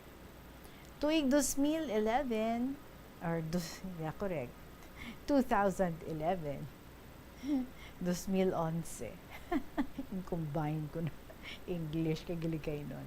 Tuig 2011, February 27, ako naman nagbata sa ikaapat, tita. So amo ini ginabusong ko atong 8 ka bulan sang pagpangayo ko sang bulong sang iya magulang, naging kagat sang ido. Tita, okay man, tita, ang pagbata ko, na labor ko man siya. Diri lang sa amon balay, bale, tiya ko malang sa akon bana, ano pa bata sa akon. Sa nakabata na ako, tita, ginpangkuha sa akon ang nabilin nga mga dugo, ang ginhalinan bala, tita, sang bata, sang pagwa, sang damo, higko, o mga sipon sa iya ilong. Ginsagi nila pangkuha ang sipon, kag nakita ko ang bata, gan iya nga tiyan, dos ako humpok-humpok na, o ay ko lang adto gin sa pakgid, kay wala man ako ginambalan sa nagpabata sa akon, nga ipa-screening ini siya daad, newborn screening. So sa lapit na lang fiesta sa amon, nagaubo siya, Tito Reg. Ang iya ubo, do iya sang dako na nga tawo, kag tiga iya ubo, kag malapit na lang fiesta, so amon siya nga ginpabunyagan. What happened? Ano ay han? Ang sakit sang bata niya. Nga mo gito katigaas ang dugo. Alas 2:27 ang aton nga oras. We do not end there, ha? Sa story diri sa aton ni Sacrifice His Mother. Batsot po nanta ang iya nga istorya diri, ang iya nga letter. Pagbalik naton in just a little while. Magapanubalikan kay LP sa gihapon kaupo dinyo si Tita Regine. Magabalik kita pagkatapos ng pila kami importante ng mga pahibalo. Hindi ako ne. Kada 39 segundo, may isa ka tawo nga nagakabiktima bangod sa paggamit sang computer. 8 ka milyon sa kada tuig ang ginaatake sang hacker. Likawan ang mangin isa sa biktima, mangin mahinalungon sa mga ginapanghatag nga impormasyon, protektahan ang kaugalingon, paggamit sang internet pasangkaron. Ini nga pahanumdom ang ginadulong sa imo sang the #1 and most trusted radio network in the country, Bombo Radio Philippines. Basta Radio! Bombo! Padayon nga gina-eksperyensyahan sang Pilipinas ang El Nino phenomenon kag ginalauman nga magalawig pa ini. Gani, agod hindi kita tuman nga maapektuhan, kinahanglan ang mga masunod nga pamaagi. Magkinot sang tubig. Indi pag-uyangan ang tubig kag sawayon ang mga kabataan nga nagahampang sang tubig. Kung indi magkinot sang tubig, padayon nga maganubo ukon maubos ang tubig sa mga dam ukon suba. Una sini nga maapektuhan ang mga irigasyon sang talamnan. Magtipon sang tubig. Kung nagagamit ka sang shower sa pagpaligo, mas maayo nga ipaiway anay ini kag magamit lang sang kabo.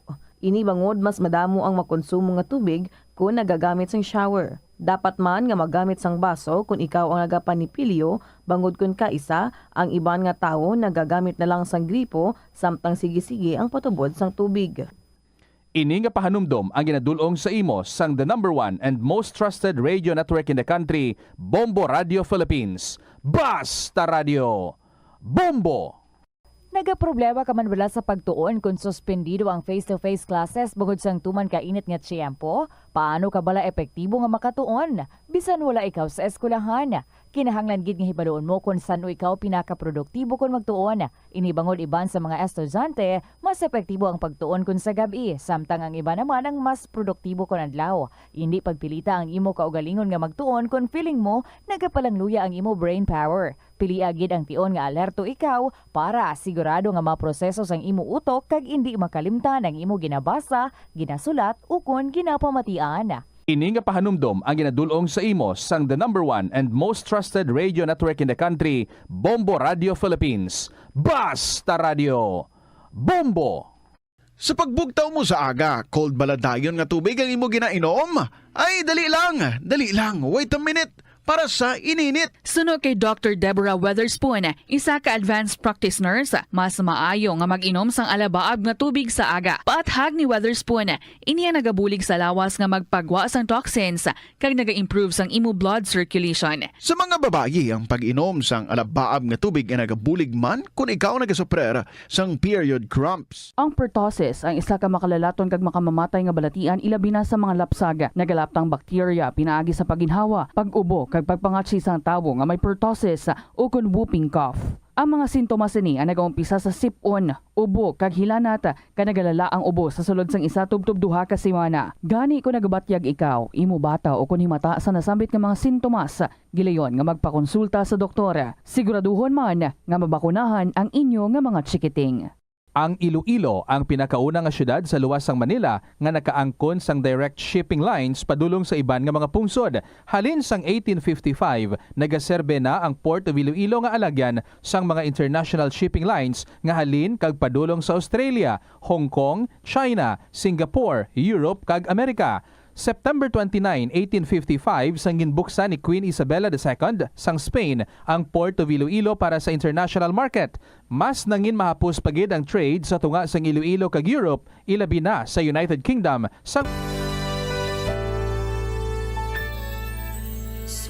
O si Rosel Songano, Miss Philippines Water 2021. Dako gid ang akong pagpasalamat sa University of San Agustin. Kay madamo nga oportunidad ang nagbukas nga mangin madinalagon ako sa akon obra. Dali na sa palaabuton nga July 13, 14, and 15 as the university celebrates its 120th years of excellence with the theme A Gift. Viva San Agustin!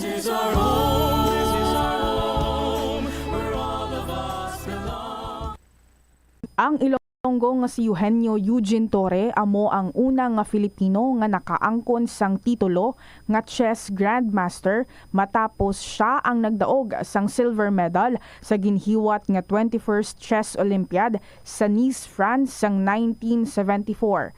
Sang 1976 sa isa ka chess tournament sa Manila, naghimo pagid sang maragtas si Torre bilang una nga nakaluto sa sadtuanay world champion nga si Anatoly Karpov sang Russia. Si Torre ang nangin malapit man nga abyan sang American chess grandmaster nga si Bobby Fischer. Natawo si Torre sa Iloilo City sadtong November 4, 1951. Halos hindi na maisip ang mga medalya nga nahakot ni Torre para sa Pilipinas halin sa magkatuhay nga mga chess tournaments nga iya nadagaan sa magkatuhay nga bahin sang kalibutan. Sang 2021 nalakip si Torre sa World Chess Hall of Fame. Wala sang adlaw nga ginapili ang mga aksidente. Gani ari ang mga tips nga dapat tandaan sa tion nga nagamaneho. Una, regular nga i-check ang kondisyon sa salakyan, lakip diri ang tire pressure, bastante nga oil kag brake fluid, kag ang side mirror ang dapat nga yara sa insakto nga anggulo. Siguraduhon nga hugot pa ang mga breakers kag matinlo ang air filter. Ikaduha, mag-seatbelt apisar malapit lang ang kaduan. Ikatatlo, mag-signal sa tion nga nagaliko. I-on ang signal light kung ikaw ang yara sa ginabanta 300 katapaka halin sa imo likuan. Ini nga pahanumdom ang ginadulong sa imo sang the number 1 and most trusted radio network in the country, Bombo Radio Philippines. Basta Radio! Bombo!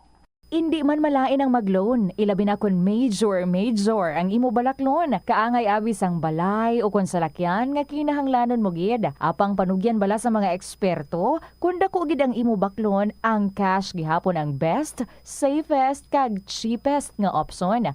Kun cash ang imo gamiton, malikawan mo ang interest kag sampaw-sampaw nga utang nga masami naga-require pa sang binulan o kon tinuig antes mo mabayaran. Apang paminsara nga kung ikaw may sinuptan sa bangko, mahimo pa ini makatipon sang interest nga mahimo mo bukadon sa tion sang purchase. Ini nga pahanumdom ang ginadulong sa imo sang the number 1 and most trusted radio network in the country, Bombo Radio Philippines. Basta Radio! Bombo! Yari ang mga simpleng nga pagiagon makakinot sang tubig. Hindi mag-shower o kon maligo sang malawig. Sa sulod sang panimalay, kalabanan sang tubig ang ginausar sa pagpaligo. Nagalabot sa 24% sang tubig sa panimalay ang natigana sa pagpaligo sa mga miyembro sini. Ang pagpanubo sang tiyempo sa pagpaligo sang 2 ka minutos ang makabuhin sang 30% sang ginakonsumo nga tubig. Maggamit sang shower timer o kon mag-set sang alarm sa imo cellphone kag ilimit lamang sa 4 ka minuto ang pagpaligo. Kung nagagamit sang shower kag nagahulat pa sa pag-init sang tubig, saluda sang balde ang nagailig nga mabugnaw nga tubig kay sarang paining nga magamit. Nakahibalo ka bala nga ang color ang makaapekto sang imo nga modo? Santo sa pagtuon sang American Home Shield, mayara sang correlation ang color kag mood. Kaangay sang pula nga nagapataas ang blood pressure kag heart rate. Apang mas maayo ang duag nga pula kunyara ini sa kusina, bangod mas nagapagana ini sa pagkaon. Ang shades nga blue kag green ang ginaabiso sa mga psychologist nga nagakadapat yara sa sulod sang imo kwarto, bangod ini ang nagapakalma sa paminsaron sang tao. Yari nga mga epektibo nga pamaagi agud mapabilin nga safe ang pagkaon sa imo pamilya. Ipabili ng katinlo. Maghugas sa mga kamot bago mag-uyat sang pagkaon, kag masami nga himuon ini sa tion nga nagahanda ikaw sang pagkaon. Maghugas man sa mga kamot pagkatapos nga nagamit ikaw sang kasilyas. Hugasan kag tinluan sa maayo ang lamesa kag tanan nga mga kagamitan sa paghanda sang pagkaon. Siguraduhon man nga Diri sa KLP, kahapon lamang program with Tita Regine, 2:36 ang aton nga oras, balikan taman ang sulat diri sa aton ni Sacrifice's Mother. So amo to, Tita Regine, malapit na lang ang fiesta, amon siya ginpabunyagan. Titang bata ko nga inibala, tama gid kagwapo, daw angel ang iya nga hitsura. Tita taas iya ilong, cute nga bata, kag maputi, daw hindi namon bata. Kay do angel gid ang iya hitsura. Tita ari gali ang pangalan namon sa iya pero hindi na lang pagbasaha. Okay. So pagkaaga, akon siya nga gindala sa sentro para magpa-check up. Kag ginresetahan man ako sang bulong para sa iya ubo kag sa sipon. Ang para lang sa ubo ang nabakal ko. Sando pila na kaadlaw, amo man gihapon ang iya ubo. Nagkadtudo lang ako sa akon nga tiya nga midwife nga nagpabata man sa akon. Pagkadto ko sa ila balay, ginlantaw na ang bata ko, tita. Kaginhambala na ako nga i-admit gid ang bata ko. Kay nalantaw na ang busong sang bata ko, naggulod-gulod ang iya nga sa gusok na ayon. So ang amo na ina nga kaso sang bata, may pneumonia ini siya, Tita Reg. Ambal niya kag ang bata ko nahapo ini siya. Do nagtukal naman, tita, nervyos ko. Do hindi naman mahangpan ang ginabatsyag ko, tita.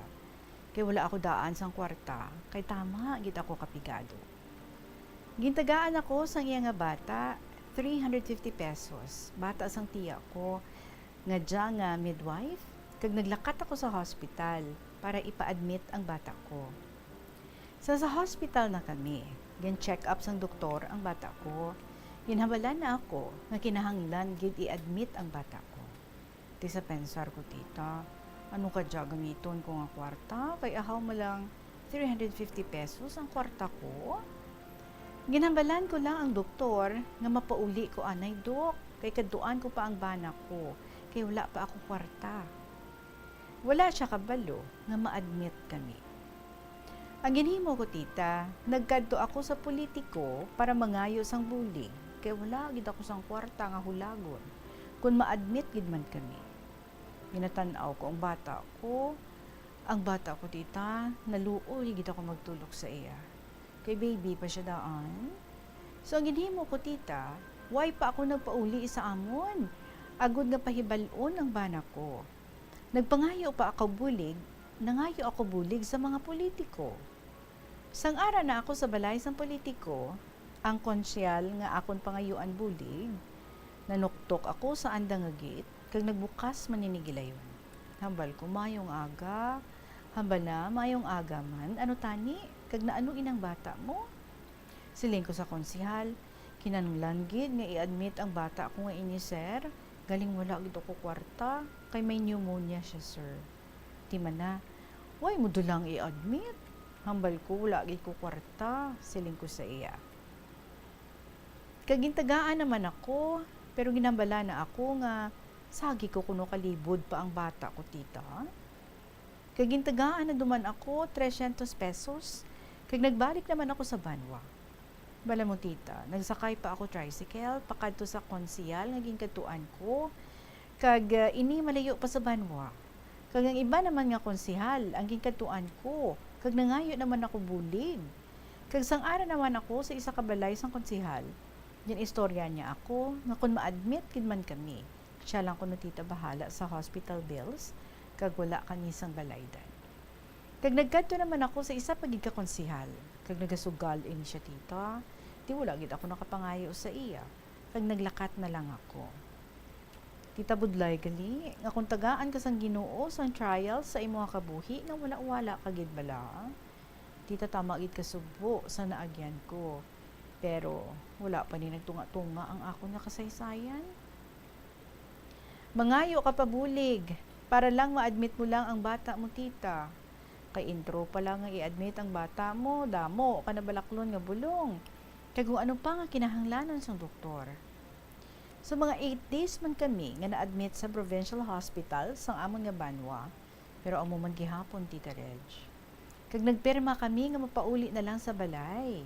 Kag pagkaaga, nabatian sang amon nga kaparentihan, nga nakagwa na kami, kag ginlantaw nila ang bata ko nga nahapo man Japon, kag naghatag sila amot-amot, nga dalon dulang sa Iloilo o sa Western Visayas Medical Center sa Mandurriao.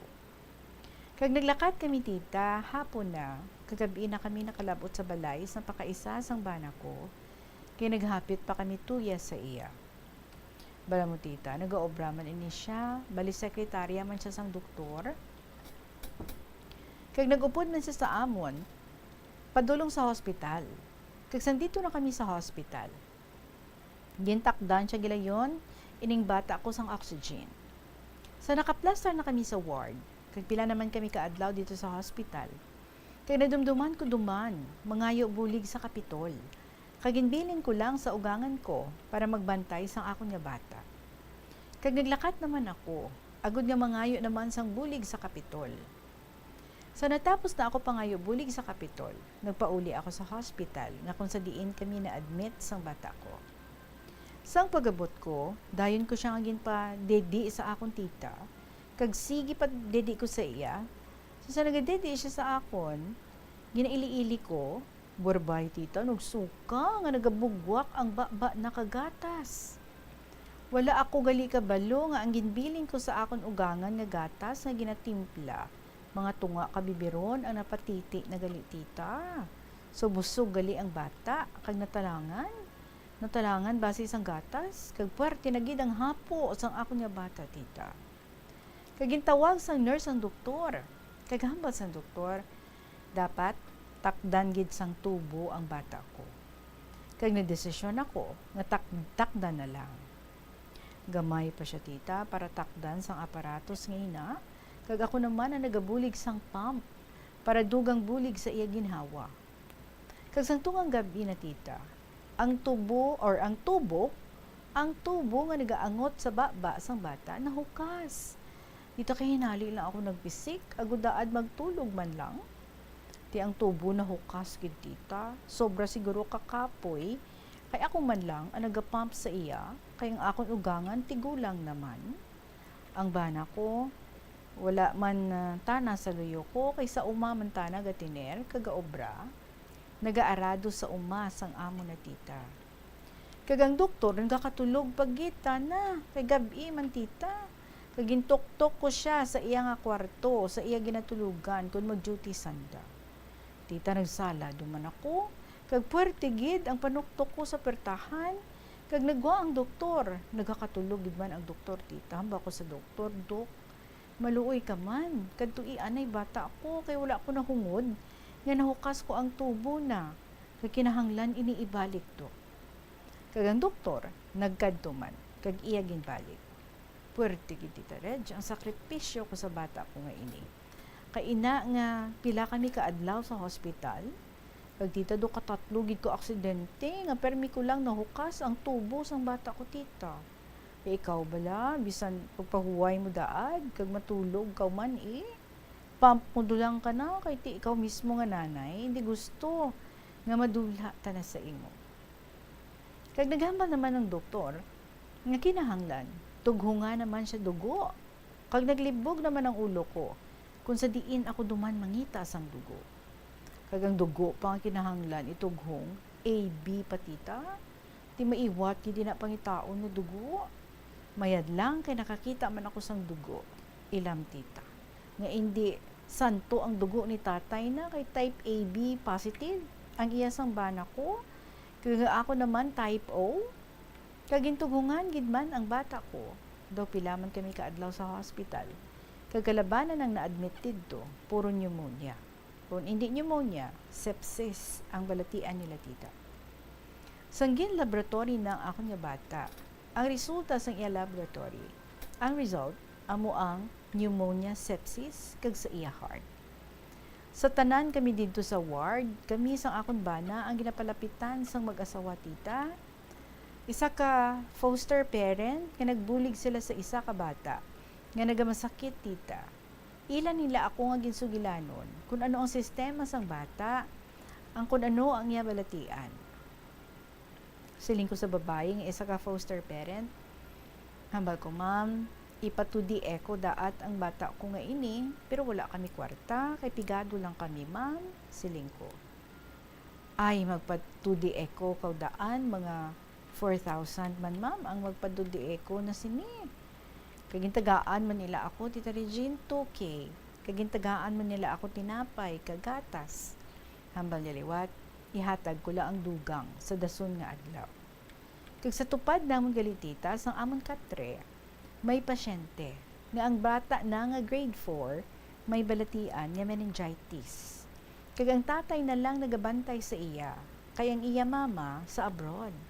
Pero kulang man gihapon sa hospital ang ginapadala kay ang bulong sang bata na mahal man ang antibiotics nga ginabakal niya.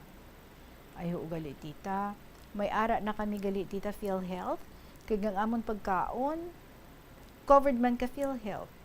Sang may ginreseta naman ang doktor sa bata ko nga antibiotics kay ang iya bili tama ka mahal baklon. Pero ato nga bulong tita, nakapangayo ako sa PhilHealth. Kag ang bilis ang bulong, mga 1,300 pesos gid, kung imo nga bakdon. Pero ato nga bulong, parehas gid sa ginapangita man sang amon tupad katri namon, kay para man ato sa meningitis tita Reg. Kay ang tatay sang pasyente nga may meningitis, ang ana nga bata, kinahanglan na gid adto nga bulong. Kay nag-ayo siya sa akon, na kung pwede na nga mahulam anay. Kay kinahanglan gid i-inject sa bata na. Kay kung hindi ma-injectan, gasakit ang ulo sang bata na. Isla na lang kuno kung makapadala ang asawa na tita. Naluoy man ako sa bata. Ugaling basi gamiton man sa nurse adto nga bulong kag i-inject man sa bata ko kag wala ko gid ginhatag sa iya. Sa tuig 2010, sang May 15, amo gid siya nga adlaw tita. Nga sa akon pagkabuhi, hindi ko gid malimtan ini nga adlaw. Tita sang aga, mga alas 2 ang aga, natulugan ako tita sa sobra ko kakatuyo. Natulugan ako sa pila lang ka minutos. Siguro tita sa nagbugtaw ako, gintagban ako sang langit. Kay ang bata ko, doon nagasagap-sagap na lang ang iya paginhawa. Kag tita, basi nagabugtaw man siguro ang tupad naman namon nga katre. Kag wala nagitakon ginpukaw. Siguro basi kun naglain ang buot na, nga wala ko ta ginpahulam sang bulo nga adto tita. Kay kinahanglan gid sang bata na. Ambal niya sa akon, kagina pa kuno nga galain-lain ang bata ko. Dawala na ta nagaginhawa tita. Gin-revive man sa mga nurses kag doktor, pero wala gid. Kang iabla tita nga kuko nga nagadula-dula ang pagginhawa na naga-violet. Meaning ko lang nasa sa oxygen. Wala nagitakon ginpukaw bala tita rin. Siyang upod namon sa tupad namon katre. Daad kung wala po ko panauntati ang pagpump sang bata ko, basi makasurvive man siya basi tita. Wala ko gid siya mapatudi eko. Tani, no, nabalaan ko man lang kung may sakit siya gid sa heart na. Kagdayon ako nagpanghimos sang amon mga gamit, agud makapauli sa amon. May ginpapirmahan sa ako ng doktor nga hindi na dapat nga maagahan pa kami. Kay mamayad pa kami sang balaydan sa hospital. Bale, 22K gid ang amon balayran tita Reg, nga nagamit sang bata ko oxygen, kag mga ano-ano pa, kag ginpapauli kami tita, upod man kami ni ugangan ko nga babayi. Paano sila nakapauli? Hibalo nato nina. Sa katapusan nga bahin sa iyang istorya diri sa aton, mga kabombo, magapanubalik ang KLP. Pagkatapos lang sa pila ka mga importante nga mga pahibalo. Ang tumandok sang Haro, Iloilo City nga si Melquiades Gamboa Ihereyos ang pinakauna nga Filipino nga nagtapos sang Doctor of Laws degree sa prestihiyoso nga Oxford University. Nagserbe man si Gamboa bilang Philippine Ambassador to India sa 1956 tubtob sang 1958. Subong man sa United Nations kag sa Court of St. James.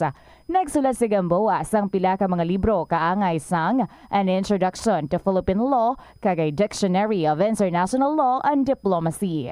Nagumpisa na ang El Nino phenomenon. Kag bandabo inisang epekto ilabi na sa palibot kaangay na lang sang pagbago sang kalidad sang tubig. Pagkapatay sa mga isda bangod sa pagbago sang kalidad sang tubig kag pagtaas sang posibilidad nga magka-red tide. Mas gamay ang isda ang mahimo mahulik bangod posible nga mag-migrate ang mga ini bangod sa pag-init sang tubig kag pagnubo sang tubig sa mga dam nga mahimo mangin rason sang pagnubo sang supply sang tubig. Ini nga pahanumdom ang ginadulong sa imo sang the #1 and most trusted radio network in the country, Bombo Radio Philippines. Basta Radio Bombo!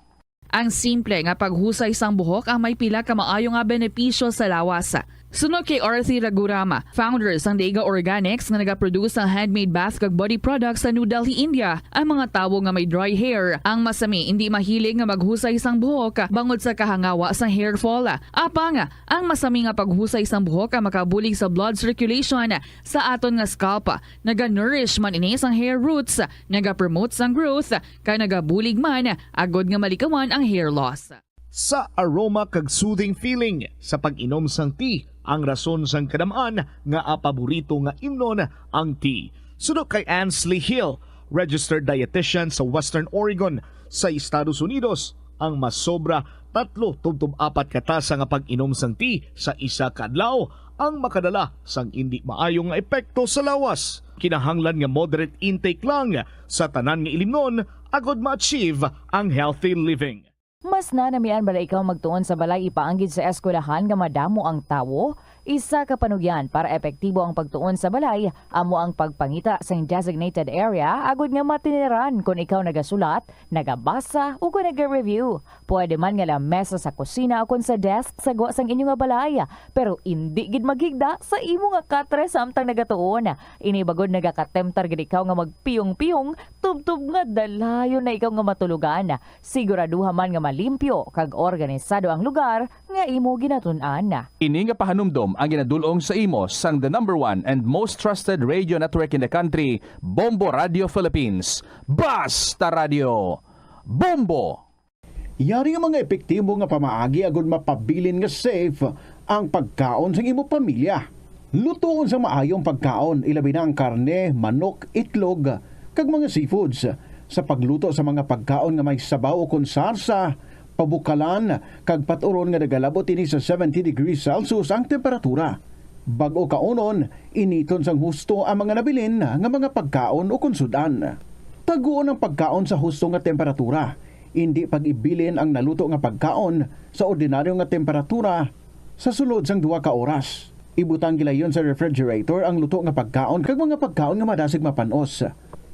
Ipabiling nga mainit o kung masobra sa temperatura nga 60 degrees Celsius ang luto nga pagkaon, bago ini ihanda sa imo pamilya. Hindi pagtaguon sa madugay ang pagkaon mangin sa refrigerator. Ini nga pahanumdom ang ginadulong sa imo sang the #1 and most trusted radio network in the country, Bombo Radio Philippines. Basta Radio Bombo!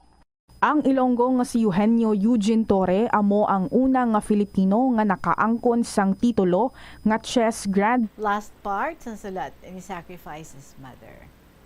Tita Regine, ang bangkay sang bata ko tita ginsulod namon sa karton. Kag ang bata ginsulod namon sa bag.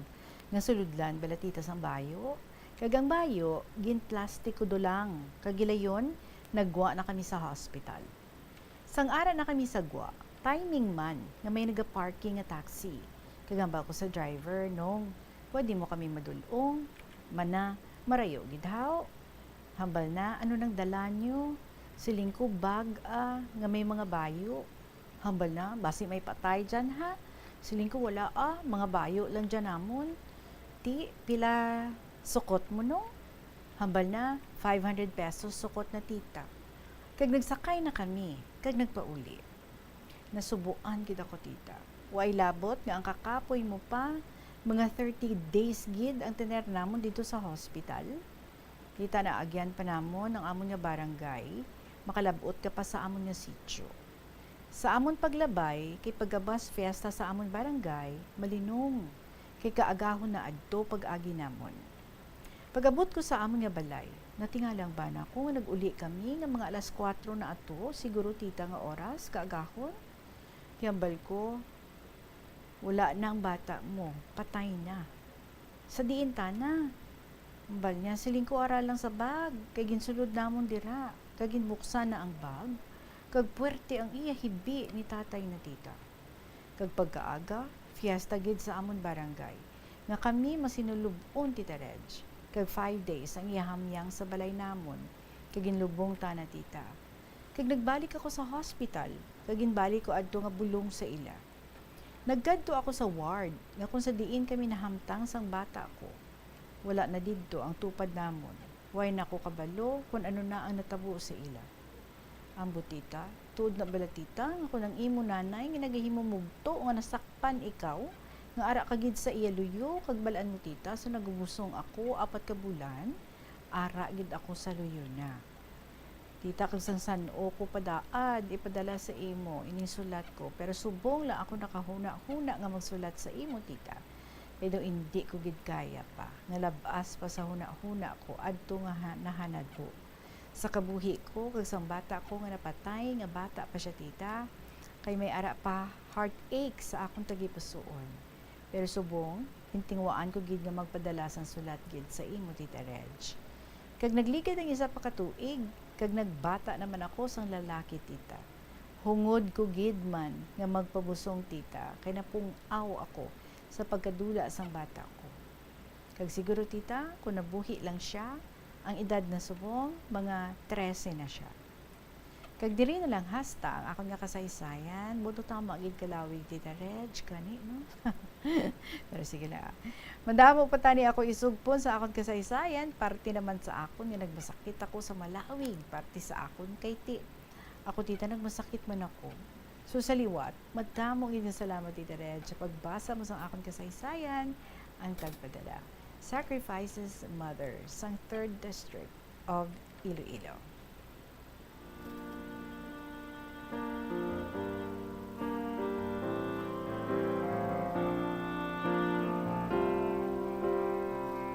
Wow, whole hour of our program. Siguro nadaranan gid siya no sa pagsugid diri sa aton sa tanan-tanan nga mga naagyan niya, mga sacrifices niya bilang isa ka Iloy sa iya nga mga kabataan. Syempre masakit no nga ginhimo mo na ang tanan But hasta lang dito ang tion nga ginhatag sa Ginoo nga sila ang mag-updanay. So tama ka sakit, losing a child, unimaginable ang pain. But through time, amat-amat, nag-adjust siya, and sila niya naghungod gid siya nga magbusong siya liwat para nga siguro maibulos naman sa atong bata niya nga nadula.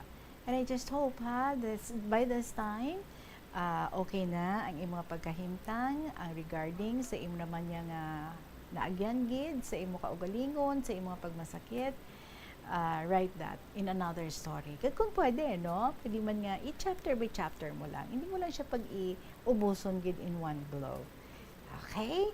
But anyway, salamat gid sa imo, sa pag-share mo diri sa imo nga mga sakripisyo bilang isa ka Iloy. Pang Mother's Day pa, no?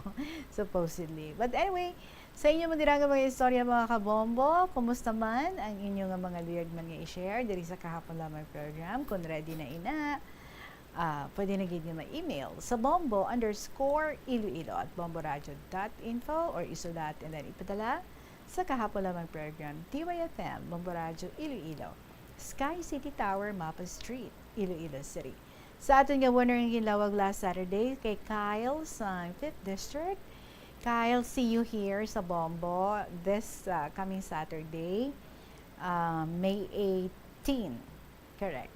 May 18, palihog, ari ka diri, before 2 p.m. Kag palihog pa Xerox ka 2 copies ng imong ID. Salamat gid. Magasunod na mga kabombo, inyong ginahulat-hulat man nga mga paborito nga mga dramas diri sa Bombo Radio Iloilo, Tuyang, Ermitaña, Provincial Jail, and Dear Diary. For the meantime, balikay kita tomorrow with another set of beautiful stories nga ato nga mabatian. Sa gihapon na ninyo alagad, si Tita Regine. Para sa kahapon lamang program, salamat din sa inyo tanan. See you again tomorrow. Good afternoon and God bless.